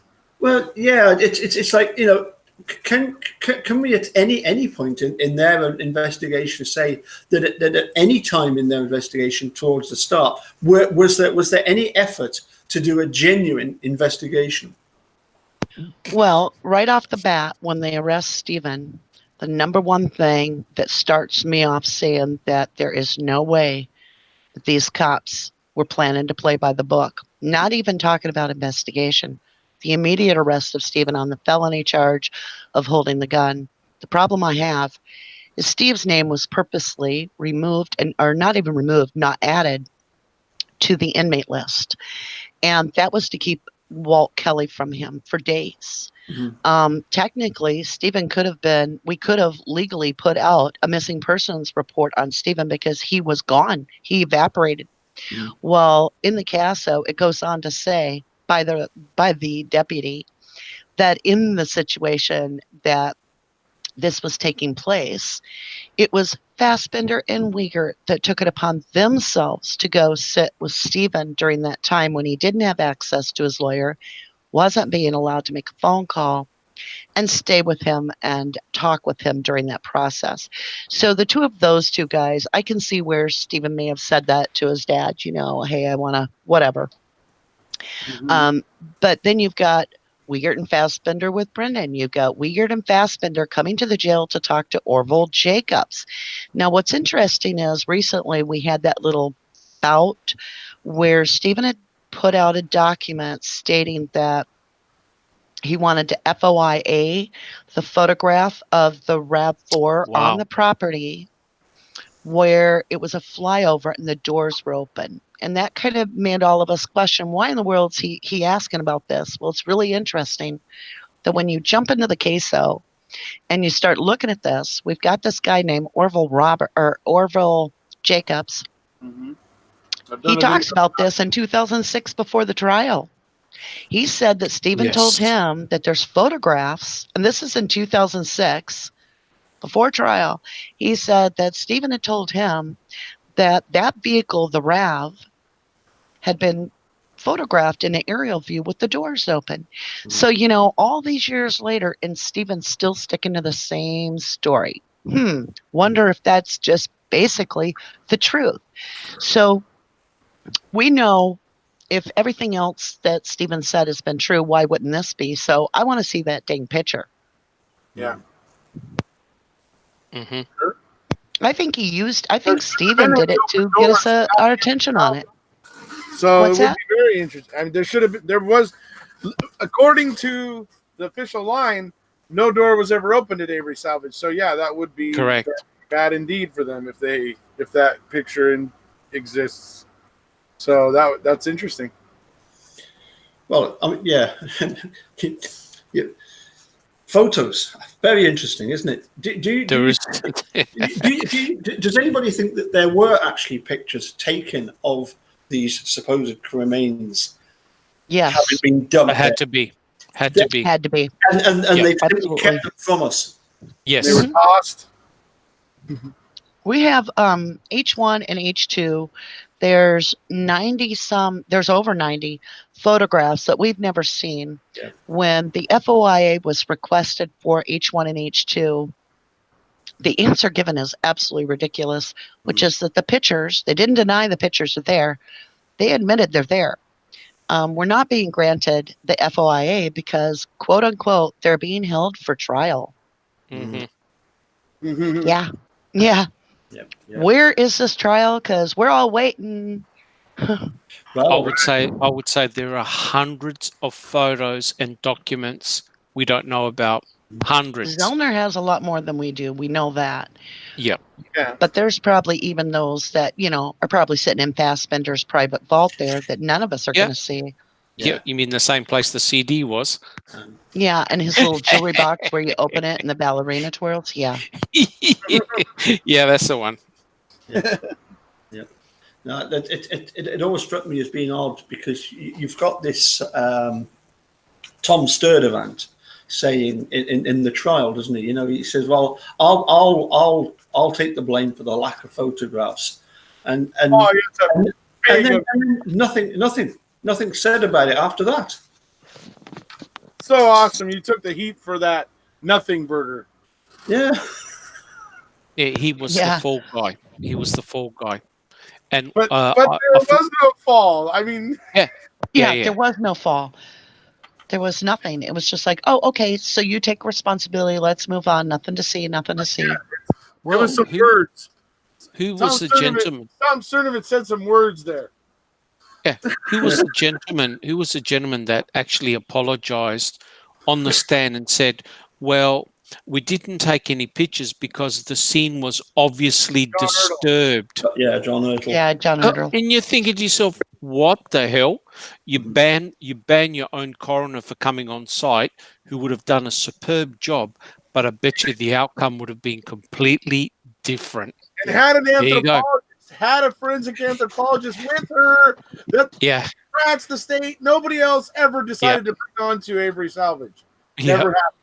Yep. And what they did is they gave Dr. Bennett a box of bones. Yeah.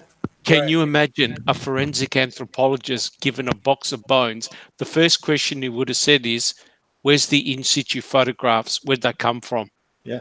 I want to see dinosaur bones. Dinosaur bones are treated more kindly than the victim in this case. Yeah. Correct. I'm not trained in this, but even I know the fact that you've got to also, with doing your photographs, you've got to set up some sort of grid whereby you get a scale of everything, don't you? Correct. Well, yeah. And you know what? I've seen cartoons. You still have to do a chalk outline, right? Yeah. Correct. Yep. So we don't know the origin and orientation of any bone. No. Not one. And so it was really embarrassing for Eisenberg because she was questioned extensively. Oh, how do you know that's the primary burn site? She couldn't give a proper answer, right? So in other words, Dean Strang said, somebody could have brought the bones to that site. She goes, yep. She couldn't dispel it. And that's really bad, isn't it? Yep. Yeah. I mean, I remember. I think it was Scott Fairgrieve that actually said that when this business of the photographs was discussed, that even he wouldn't go so far as to totally condemn the lack of photographs. And I'm thinking, what? How does that not happen? There, as you say, there must have been photographs taken. Yeah. Well, don't forget there was Colburn with his digital camera. Yeah. Oh, Lordy. Everything that Colburn takes a picture of, It really doesn't. It doesn't. You don't ever see these pictures hardly at all. Where's the audio Vox phone pictures that he basically told the guy that was there to that was his job to take photos, and Colburn was like, hey, I got this, where are those pictures? Where are the pictures of all, Colburn going up and taking pictures of the pants leg and the lube? We don't see that stuff. It's like, if Colburn took the pictures, they're gone. Yeah. Now, that's something that always bothers me about Colburn, is that he's running for sheriff the same time against the undersheriff, which is Herman at the time. So he had political gain to make, and I feel like he wanted to be the hero. He wanted to say, hey, I solved the murder, make me sheriff, because he wanted to play king of the hill.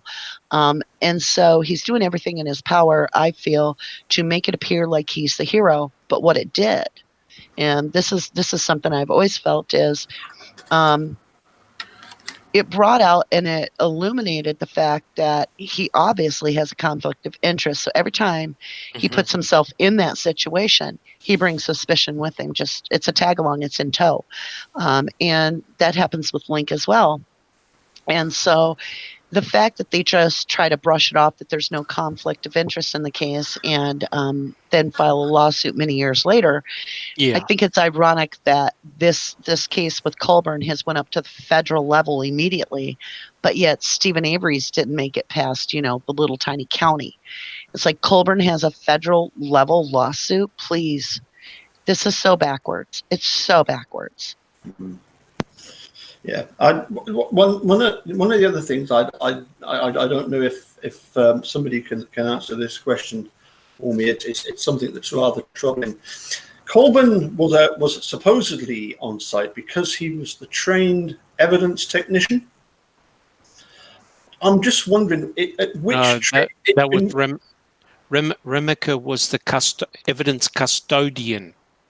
Everything went through Remica. That's right. Yeah, but apparently, apparently Link and Colburn did have some kind of training. Collection. 2 weeks. Well, and why that's important is they had the kits that had the right kind of water in them to be able to reliquefy blood without damaging the cells. So, yep, you nailed that one.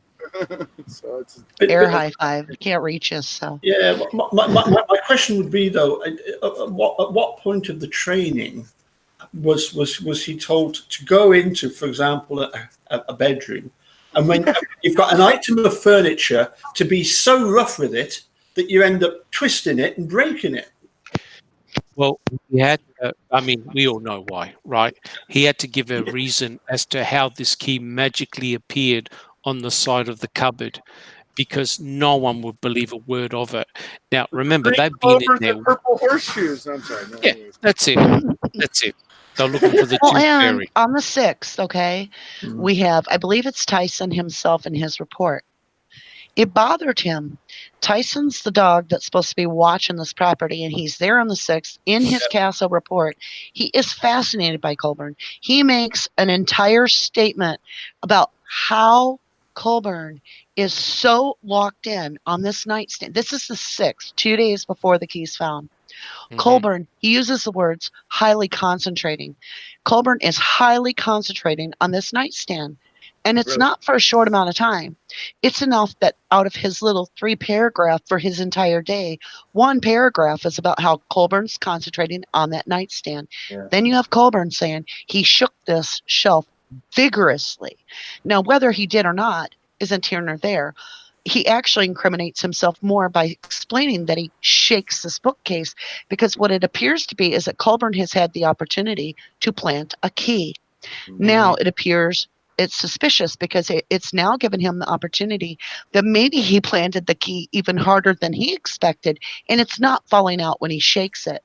So unfortunately, he incriminates himself by saying that he had to continue to shake it vigorously. And it's almost like pure timing, as we all know, they have perfect timing.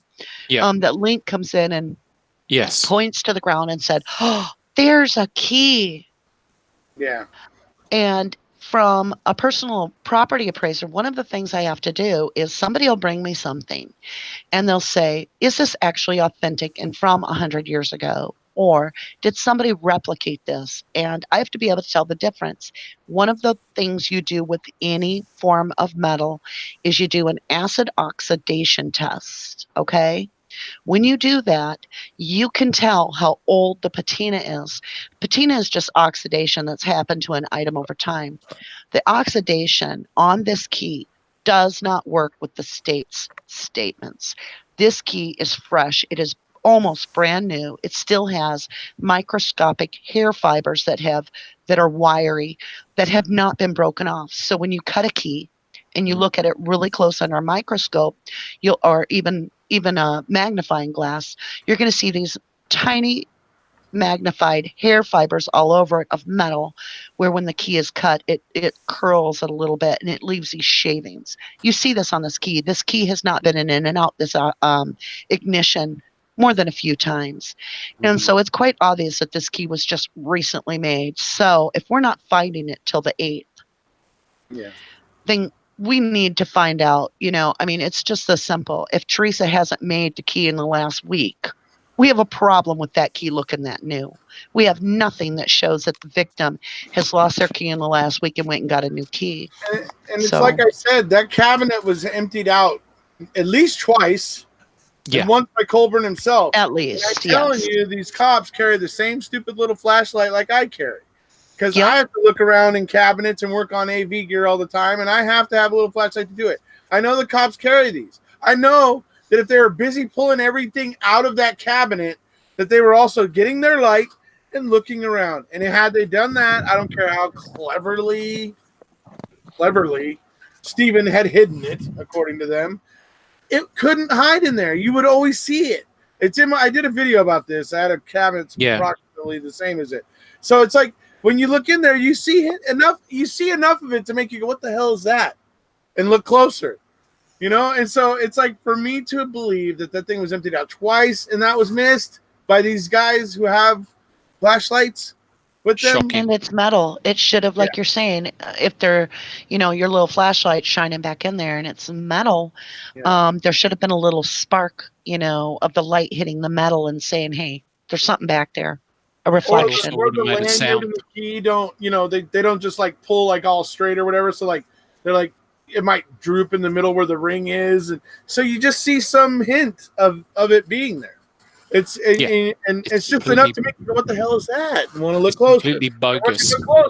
Well, and it makes you wonder if if Colburn's this focused on this specific nightstand 2 days before, that watchdog Tyson is making a very hard statement about it. Like it's confused him a little, you can tell, because he's like concentrating. Colburn is concentrating on this nightstand. Then at that point, you have to actually, Colburn would have had the opportunity at that moment. That's when he's doing it. That would imply Colburn had the key on the 6th even, which is the day after the rap. It got planted before. Really blows the cases. Yeah, the state's got planted case. before. So that key was already in that cabinet or somewhere before. So they walk in with the excuse that they had to check other evidence, and bang, there goes the key. But how embarrassing, honestly, for the state. None of Teresa Horbach's DNA, no fingerprint, not a cell. All you need is a couple of cells. I mean, you put your finger on glass, you've left about 200 cells. That's enough for a PCR. She had the key for several years. None of her DNA and no blood. Yeah, right. No blood. Well, and Zander put out there, if the blood was coming from Stephen's finger, that thing would have been covered that's in blood. it. It would have been soaking in blood. Even if he washed the key, let's say he took the key, he scrubbed it down, he would have the residue of bleach or whatever the cleaning agent is, as well as when Zellner looks at the DNA and she does the test, she had Stephen hold a key very similar to that one for something like 12 minutes, and it still didn't come up to anywhere close to the DNA. Right. Yeah. So you look at the situation. Stephen's toothbrush is taken into evidence, but then it never appears in evidence. And you have to wonder, was that simply what they did? I mean, when you look at the situation, they've got to know that this is going to be DNA only of that person. You're looking at limited people that live in the home. The other person, the partner, is already in jail. Highly likely that the toothbrush sitting there guarantees that we are looking at the one individual in the home. And that's how you would transfer with pretty much a secure note that you're getting the right DNA you want to plant on that key. Right. Yeah. You reminded me actually of one of the questions I've always been meaning to ask. Would another source of the DNA not be skin cells from Stephen's slippers? Highly, I think you run a highly risk. unlikely. I think you run a risk of somebody have maybe putting the slippers on, like I've done in my lifetime. I'm trying to go feed the dog or something. I can't find my shoes. I may have slid my feet in there. You might be putting the wrong DNA on the key. No, I just wondered if the cells were suitable because of them being dead skin cells. Oh, it doesn't matter as long as the integrity of the DNA is there. Right. There'll be no problems. I mean, we shed, and to prove it, all you need to do is to get a vacuum cleaner and vacuum clean your mattress. Yeah. Oh my God, you'll be shocked at how much skin and all dead cells. There's a ton of it. But what is very suspicious is that the guilters keep on saying, oh, well, don't worry about the fact that Teresa Hallbuck's DNA wasn't on there. It's the person who handled the key last. Absolute garbage. Masking, right? Absolute garbage. I mean, you've got the lanyard, right? And you've got a person with their hand holding the key. You've got Stephen Avery, apparently, that's got an actively bleeding finger. Where's the blood? Right. Where's the victim's DNA on that lanyard? Yeah. Right. Yeah. No, it's terrible. And even Ken Kratz realized that it was bogus. So he said, don't worry about the key. We got other evidence. Yeah. He knew it was he fake. don't want you to worry about the bones. He doesn't want you to worry about the key. Don't worry about that bullet. Just remember, Stephen did it. That's all Kratz says. Correct. Yep. Another thing, sorry, that you reminded me of was the, as you say, Colburn ran for sheriff, opposing Robert Herman. Correct. And it was one of these really strange things. The very first time I spoke to Robert Herman, he said, "Oh, everything's fine here. Pop, you should come in and I'll show you around and everything's nice and calm and everything." And I knew nothing at all at that time about Colburn running for sheriff. And he actually said, "I get on very fine with Andy Colburn." And I'm like, "Well, I didn't suggest that you didn't. That's volunteering too much info. You know what I mean?" Exactly. He volunteered information which I didn't even know anything about that. And I thought, well, that is highly, highly suspicious. Do you think it was a case of? Colburn was brought into the lawsuit by the fact that he took the phone call. Although, I think if he took the phone call, he can definitely pass it upstairs as to I passed on the information, therefore it was Lenk at the time who the buck would have stopped mainly with on the phone call. Mm-hmm. So do you think it was Lenk that said, "Look, help me out on this one, and I'll back you. I'll back you to promote you to run for sheriff," because I believe that's what Dean Strand was really having to go at Colburn about during the trial. Mm-hmm. So do you think it was?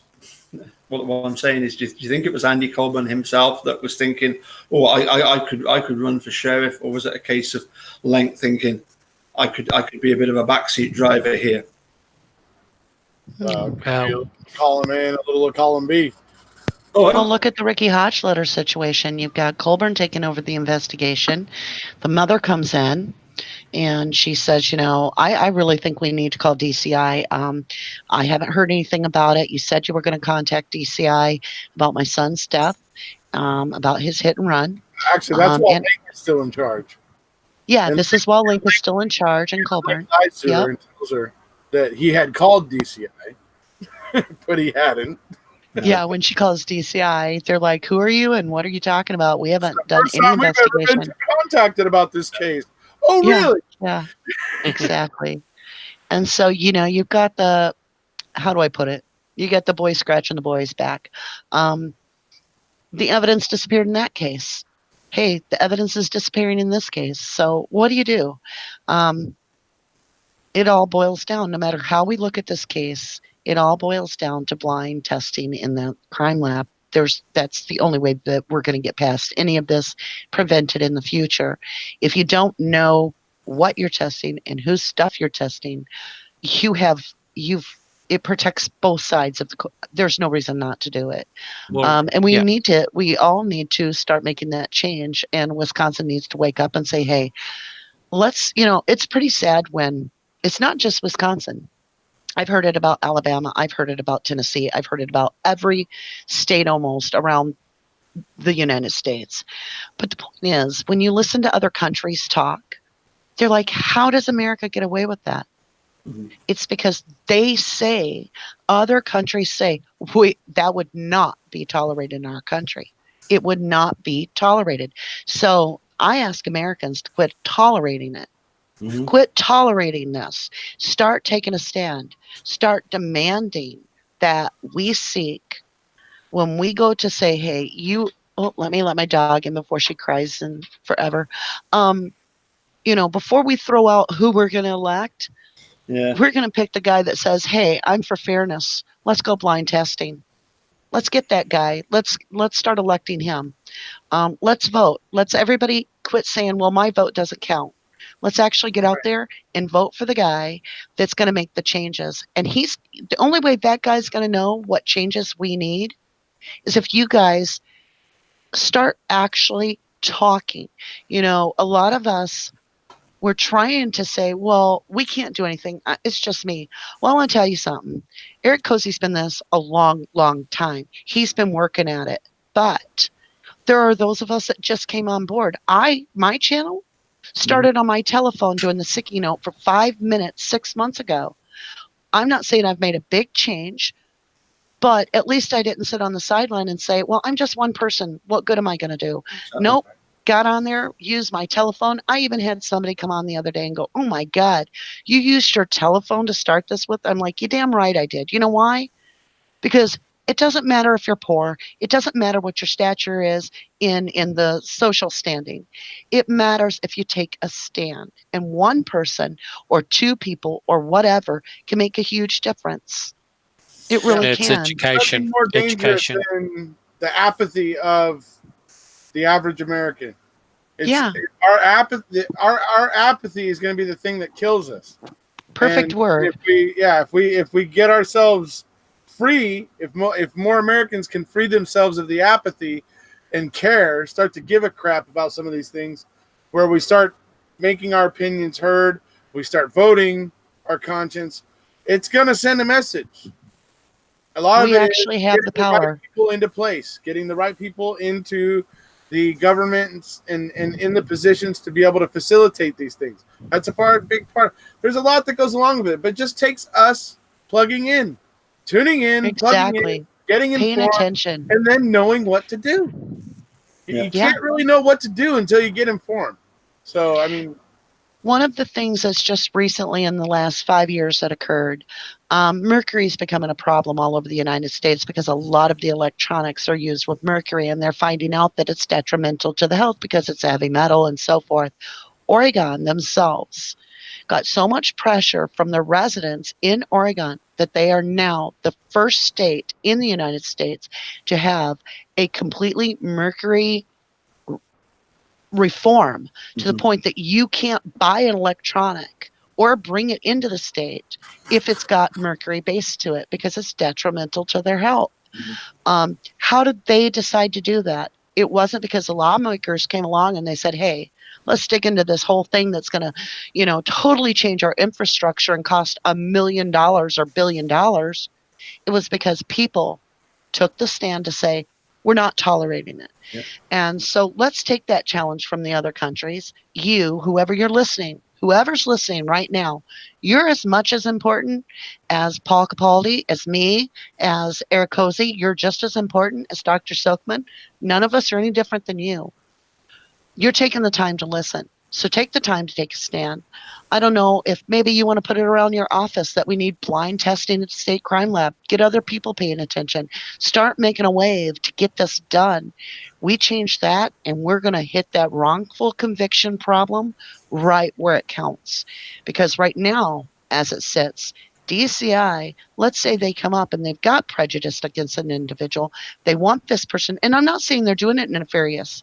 They just know this individual has a rap sheet, and in their opinion, this guy probably did this crime. So they're going to insert a biased opinion to this individual that now knows out of all these things that they're testing, this is the one that's most likely the answer. They're under an immense amount of pressure. Our state crime lab has about a quarter of the people we need to do the job. Their pressure to be in that crime lab is incredible. So they need to filter through this stuff as fast as possible. If they don't know who they're testing, they can't grab the easy answer and be the pleasing person. They just have to simply do their job. And think about it. The pressure's off them. I can't help you, sir. I don't even know who I'm testing. Right. Exactly. I can't put her in the garage. I can't put her in the trailer. I can't put her anywhere. Yeah. It's the machine that does the testing, not me. Yes. Right. Yep. And I'm sorry, Paul. I just want to make one more point. Just really important point. Let's get this table turned to where the state crime lab's funding is not just the bonus when they find somebody, hey, we did the testing and now they're guilty, so we get that little $12 or $15 bonus. Let's get that out of there. Let's just completely get rid of that. Let's just say you do the testing, you just get paid. You just get paid. Not just your grant that you're going to get to do your job, but you're going to get the bonus either way. If your company is the one, if the state crime lab in Madison does it, they get that money. If Milwaukee does it, they get that money. Doesn't matter if that person's found guilty or not. Because that, again, it's like saying, hey, if you side with us, we're going to give you money. And if you don't, you're not going to get paid. Mm-hmm. Right. That's not right. Rubber Ducky, can I just answer a question by Travis? He says, trying to understand how double-blind testing would have had an impact in this case. Well, double-blind testing means that no one handling the material knows what it's from. So therefore, there's no introduction of any bias. You present the results as you find them. And once all the results are obtained, then someone's got a master key. They know exactly what those samples are. You only present sample 1 to 10, 1, 2, 3, 4, 5, 6, 7, 8, 9, 10. You don't know what they are. Controls, positive, negative, you don't know. You let the machine do the testing, you get the results, you analyze them at the end, which means there's no hint of suspicion anywhere along the line. The FBI, when they did the EDTA testing, they already knew which swabs were from the RAV. So therefore, if they don't get the result that they want, they can just simply recalibrate their machines and do it again. Whereas if it was truly double blind, the FBI or whoever would spit out the results and say, here you go. That's a very powerful thing. Double blind testing means you can't point the finger at anyone and say, well, did you show any bias? No, because you don't know what they are. You don't know what it was. Right. Yep, exactly. You don't know who it was, and you don't know where it came from. With a number on it, having no idea who it is, what it is. No idea. And they just test it for what it is, the results, ship it down the line. And then that's how other countries do it. Deciphers it all and puts it all together at the end. Right. So we're one of the few countries. Yeah. Right. We're one of the few countries that don't do that. You look at all the other countries, they don't have these problems. They don't have this kind of behavior because they do double blind testing. So it's not something that we're trying to recreate a will and, do this. And it's not like a huge masterful plan that is going to cost us a fortune to do. if for instance the person that collected the swabs originally only could put the number on it, there you go. You know, like you're saying, Erekose, there's no way that we would have this whole, you know, influence and bias opinion, and it would be protecting them. It removes the ability that of anybody to question the crime lab and saying that they might be biased, because with that kind of testing, it would be impossible to be biased. It would be impossible to exercise your bias, even if you had it in that situation. So, you know. All right, well, I actually have to go to work early in the morning, folks. I do apologize, but I've got to be up at 5 o'clock in the morning, so I'm going to have to step away from the live here at this point. But it was lovely speaking with all of you. Thank you for having me. Likewise. It was a pleasure. Thank you, Erekose. Yeah. Well, great to see you, Rubber Ducky. Have a good night's sleep, and we'll catch you later. Yep. And everybody out there, thank you much. Hit subscribe for Rubber Ducky, Paul, and you know the whole rest of the gang, Allie, and all them. I'll do your strap your line, and if you haven't done already, please hit subscribe. Bye, guys. I did it for you. Cheers, Derek. You know, it's funny, Robert Ducky, you mentioned about starting your YouTube channel on the phone, and of course, Erekose actually did a video talking about how you can simply do YouTube videos using your phone. Yeah, that's one of the things that he actually did. So I was gonna get onto that and let you go anyway, because it must be coming up for nearly 1 o'clock in the morning where you are. Yeah. So better let you go very, very quickly. But I just wanted to say that, you know, certainly I'm going back to about 2 years ago when I first started doing this YouTube stuff, and one of the things that both Erekose and I would really like to do would be to see more people doing the YouTube channel. So I mean, you know, certainly when you came along, it was absolutely fantastic. You know, I really enjoy the videos that you do and the ones that Dr. Silkman do. That's really good. I think it boils down. Well, you're welcome. It boils down to what was said by Jerry Buting at the rally. It was read out at the rally that you know, what as you saying, what's needed in this is you know, people to change, but in particular in this case, what needs to happen is we need to shine a light on what was going on there. And he actually used the analogy that those responsible for the corruption there, they're like vampires. They like to hide from the light, and what we're doing is shining that light on everything that they've done that's shady, wrong, deliberately deliberately framing somebody, or you know, that whole spectrum of things that have been done wrong. So all I can say is, you know, keep up the good work, because you're doing a great job, and it would be good if we could get even more people to, you know, even just to do a little 5-minute video where you talk about, you know, these are my thoughts on this subject. This is, you know, these are the things that struck me. You know, everybody's different. I was going to ask you actually. I've put it down as being truthers. That there's. Would you agree with me that there's a huge range of opinions even amongst truthers? You know, you've got some on different ends of a scale. A spectrum, I think, is the only way I could describe it. Would you go along with that? Yeah. You know, we've got people, for example, that think there were multiple RAV4s. You know, you've got the people who, and I have a certain sympathy with them that say, well, we don't even know that it was that Teresa is dead. You know, as you asked Dave Bogotka in your video, I thought it was a great answer from Dave when you said to him, you know, what one piece of evidence could Kathleen Zellner find that would completely blow this case open? And he said, well, Teresa Holbach. Yeah. And I thought, you know, what's your opinion on the sort of range of the truthers? Well, I think that we need diversity in our opinions, and that means we've got free thinkers, we've got critical thinkers, we've got opinions, and that's very important if we're going to expect people to start feeling that they are confident enough to make a change.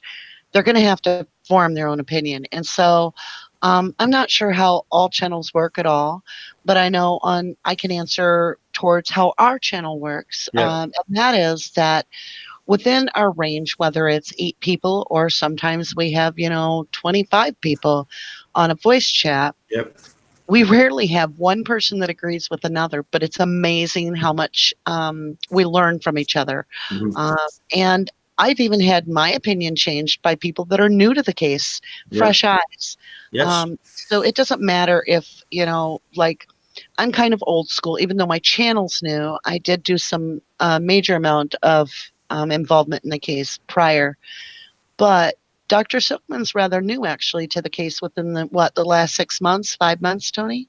Yeah, I've only been on this case for about 6. Okay. About 6 months. Prime example. And I have others that are even newer than that. And they still bring to the table things that catch my ear, and I end up going and digging and stuff. So it doesn't matter if you're new to the case. It doesn't matter if you're old to the case. It doesn't matter if you have a different opinion. What matters is that you're willing to dig in and start looking. And I think that the diversity of opinions is a compliment, and that doesn't mean we're on opposite sides. It simply means it's kind of like, for lack of any other analogy, it's kind of like looking at the RAV. And you might have 50 people there, and one of them says, wait a minute, the RAV is just blue. And the next one says, nope, the RAV is green. The next one says, wait a minute, the RAV is sapphire pearl. No. It's dark jewel pearl. It doesn't matter. The RAV is planted. And everybody goes, yeah. Well, yeah, exactly. Yes. Yeah, Paul, if I could just comment. Yeah, sure. I'm on the Rubber Ducky channel, and I'm always arguing with everyone on the Rubber Ducky channel. And you know what? We all get along superbly well, because here's what the problem is. It's the state. They are at fault because of a lack of good documentation and chronology of material. So therefore, I remember some of the arguments about the color of the RAV. I mean, how ridiculous is that? All they had to do was photograph the plate that's stuck on the car that tells you the code of the color. Exactly. So there's no dispute, right? No, we don't, because we have a lack of proper documentation. We're all sort of like debating this and we're debating that. Everything about this case is debatable. The blood, the bones, the bullet, the RAV, everything. That is all because of the state, the crime lab, and a lack of proper documentation. It's got nothing to do with us as researchers arguing or tossing the coin. We're simply saying, hey, look, we've got a limited amount of information. What can we extract from this? Well, and it's the protocols, when we find out that in 2006, when the state crime lab audits themselves, so when I say they audit themselves, the state crime lab isn't just one crime lab. So we have another crime lab. We have several crime labs, but one of them is in Milwaukee. So the state of Wisconsin wanted to avoid an issue when Buting challenged and cited many offenses that were noted that our crime lab was not doing their job properly. And he was about to try to defend a client that had an immense amount of evidence, 3,000 pieces. He wanted them to make sure that they're doing their job right. Unfortunately, what he was finding was really worrisome, very worrisome. And so when it came time, the other thing that happened that sunk this so bad was they just simply went to the other crime lab and got one of their technicians and said, hey, come over here and judge our crime lab. And then they called it an audit. That's not an audit. An audit is something that an exterior person, unbiased, comes in and they check your criteria. within your protocol to see if that protocol is written properly to protect the situation, to protect the safety of the public, so forth. They then check the actual things that the process is. And we failed our own internal audit so drastically bad because even at an internal audit level, we got what's called a critical major hit. If that was a food processing plant, it would have been shut down and all product would have been recalled for many, many, many lot codes.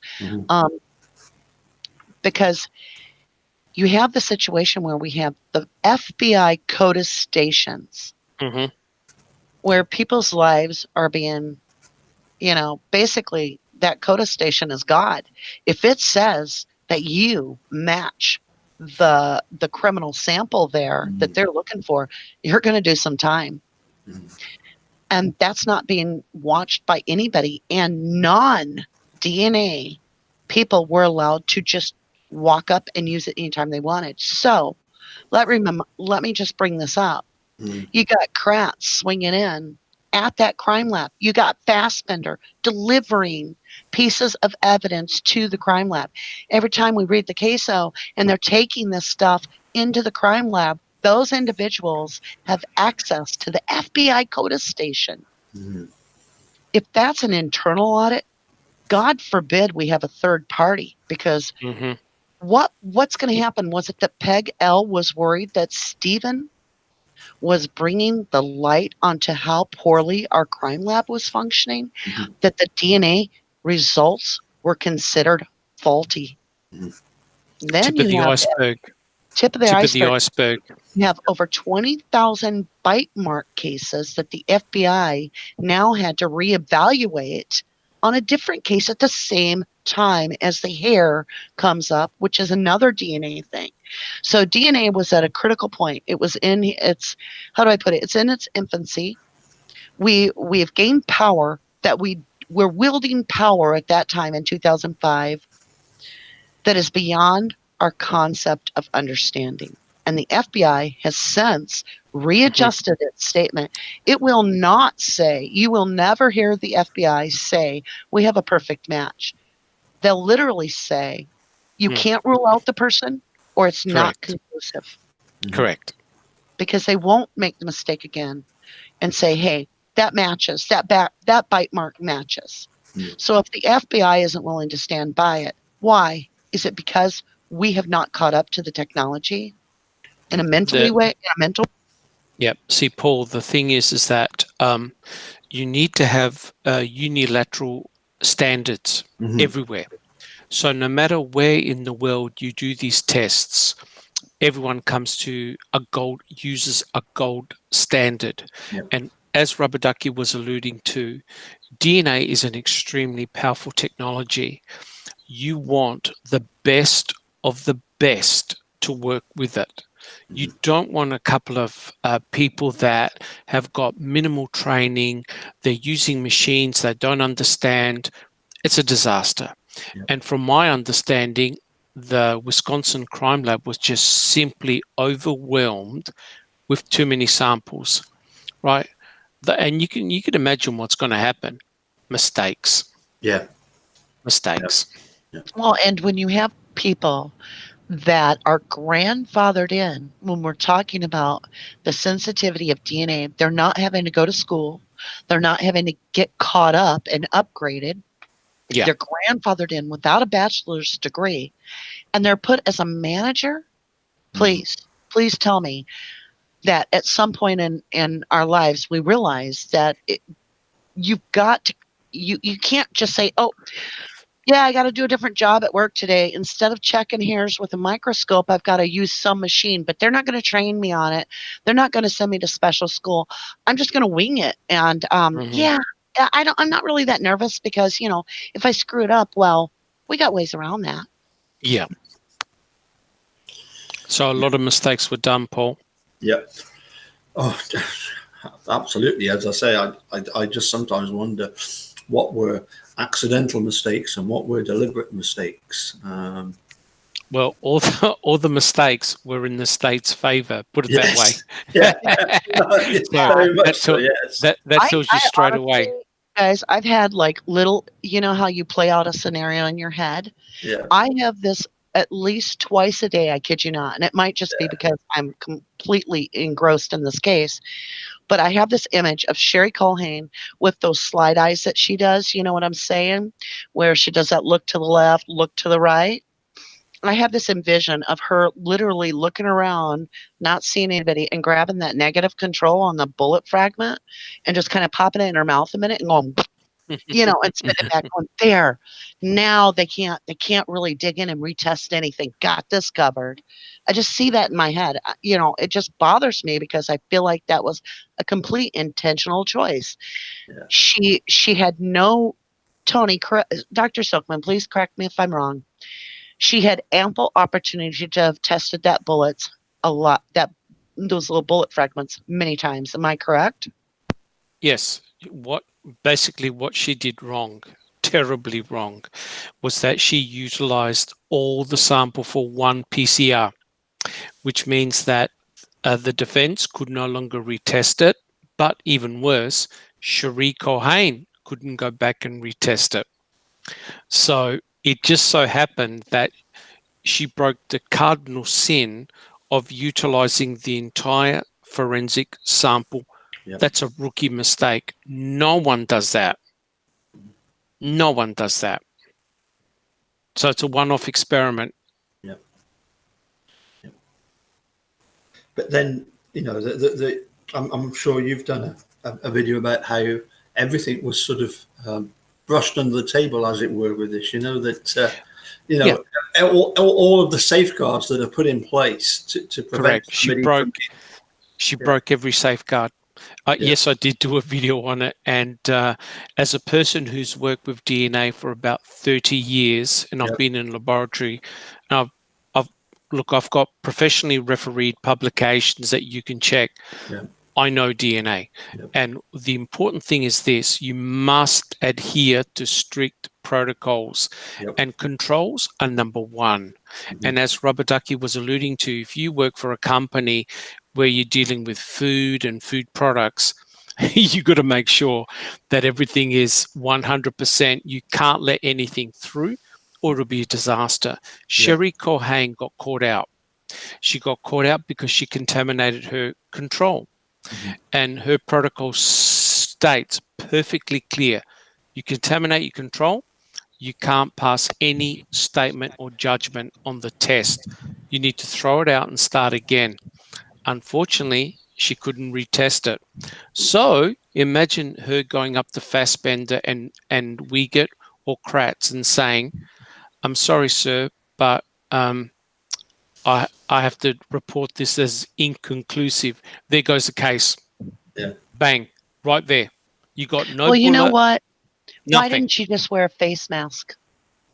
How would she have coughed on it's the same with the gloves. If he's wearing gloves, how'd he bleed? Well, the thing is if she would have been wearing the proper equipment, she most likely would not have spit on the bullet. No, she may not. She may not have. Here's the problem. When you're working with DNA, and trust me, this has even happened to me, DNA can be anywhere in the laboratory. It's also airborne, right? And it's also on surfaces.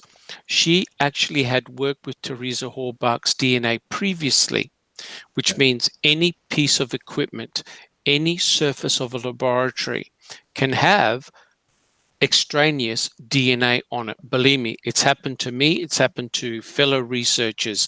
You don't know where it comes from. Mm-hmm. All of a sudden, that's why, Paul, you do controls. Yeah. So here's the thing. Her control was contaminated, which means you have a suspicion of contamination in the laboratory. Mm-hmm. That means you start again, correct? Yep. Well, now, is it our fault? Is it the defense's fault that Sherry Culhane didn't follow proper protocol? So she was trying to sweep it under the carpet, didn't tell anybody. She didn't even report it in her official reports. I had to get a deviation form. Yeah. And then once all that came out, oh my God, how bad did it look? Yeah, I mean, I still remember it was appalling that Norm Garn then said, Terrible. we live in the real world, and you sometimes have to let these things go. And she did the right thing, and I'm thinking, hold on a sec, you are completely missing the point here. You've got somebody's life at stake here. Every molecular biologist on the planet would have fallen off their chair because it meant that you broke the cardinal sin. I'm not a molecular biologist by any means. I'm not a lawyer. I'm a housewife. But when Sherry Culhane is sitting on the stand and she says that she's talking about her little shelf, remember that? It's wooden, that she's storing these little envelopes in. What the hell did they have this woman in? Some like closet?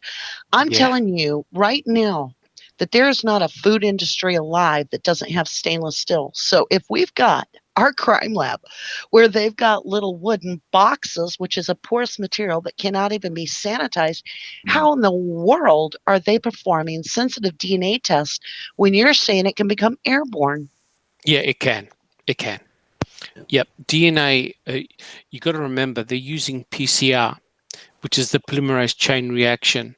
It means that you need levels of DNA so small you can't see it. Yeah. Right? It's even airborne, and we know that stuff is airborne because that's how you catch viruses and other infectious diseases straight from the air.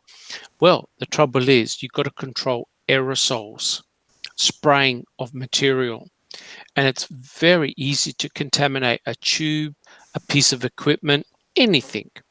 That's why when people do PCR, they actually use separate rooms to do the experiments. Right. So you have preparation done in one area of the laboratory and the PCR done in an entirely different area because it doesn't allow any contamination. She had contamination, which means the protocol states, bang, you got to do it again. Mm-hmm. Well, how about putting the RAV in the Grand Dam, so they take the victim's car and they take the suspect's vehicle, they put them together in the box. Now, both vehicles have blood. The Grand Dam is Stevens, the defendant's, and it's obviously, everybody knows whether you're guilty or not, there's blood sitting in it. And they not only do they transport them together, but they take them to the same crime. And at the same time, they've got them sitting next to each other. Okay, so in my mind, I've already got Sherry Culhane where she's misidentified a hair, sent a guy to prison for 18 years, wrongfully convicted. Her hand is forced because now DNA is moved out of her control and into a machine. She takes a year, procrastinates, finally says, I have no choice, guys. I gave you a year to get your shit figured out how you're going to work this out because once the machine takes over, I can't do anything. So she ends up having to deliver the results that happen to exonerate him and say, this isn't the hair that belongs to Stephen. It belongs to Gregory Allen. All right. We have her. Now, at some point, we have her again in the case. In the 2005 case, she knows who the people are. There's no blind testing. She knows who Stephen Avery is. And guess what? She has no face right now that she's proud of because she just got proven that she is responsible for misidentifying that hair. That means she has a conflict of interest. Yep. She has a conflict of interest. And yet, out of all the other texts that were all over, they grabbed her to do that specific test. So she's nefarious in my mind. Her existence is just suspicious. And in my mind, I can see her standing between the Grand Dam and the raft looking at it and going, blood in the Grand Dam? No, let's see here. We have Mike Halbach coming out on the 7th when the crime lab got that car on the 6th, has went over it. Mike comes on, Mike Halbach, the brother of the victim, gets on the media and says, we're happy to report there's been no known cause of harm according to everything that we reported after they got the rab. So at that point, was there no blood in it? Was it like Sherry Colhane was standing there and she was like, well, wait a minute. I just collected my buccal swabs, my little Q-tips here, my long-stemmed Q-tips of the blood here over here.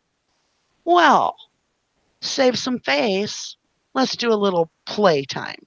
So let's just say she just goes over and she uses that same wet swab that she, put her saline or whatever solution on to collect the Grand Am blood. She just wipes it over here. I mean, why wouldn't she? She's not doing any other part of her job right. So we have a problem with, she's the one we have a problem because when Ronald Grophy goes to take the, what is it called? In situ pictures, the first ones? Yeah, in situ photos. Yeah, the door's open. Yeah, that's something's not right. Yeah. Yeah, the crime lab needs to change. Yeah. Listen, guys, as I say, it's been absolutely fantastic. It's now well after 1 o'clock in the morning for you. I realised that in nice sunny Australia, it's is it sort of late afternoon, early evening? For me, yeah, it's nearly 4 o'clock in the afternoon. Lovely. So I'm good. You're fine. Except I need to eat something. Yes. Listen. Would you please come back again and do another chat with us at some point in the future? Just let us know. I'd love to. That'd be great. Brilliant. It's been absolutely fantastic having you join us, and thanks also to Erekose. Can I finish off with the Ducky strapline? Yes, please. That's always fun. If you didn't do the crime, you shouldn't do the time. Thank you so much for having us on. We appreciate it. You're welcome. Cheers. Thank you, Paul.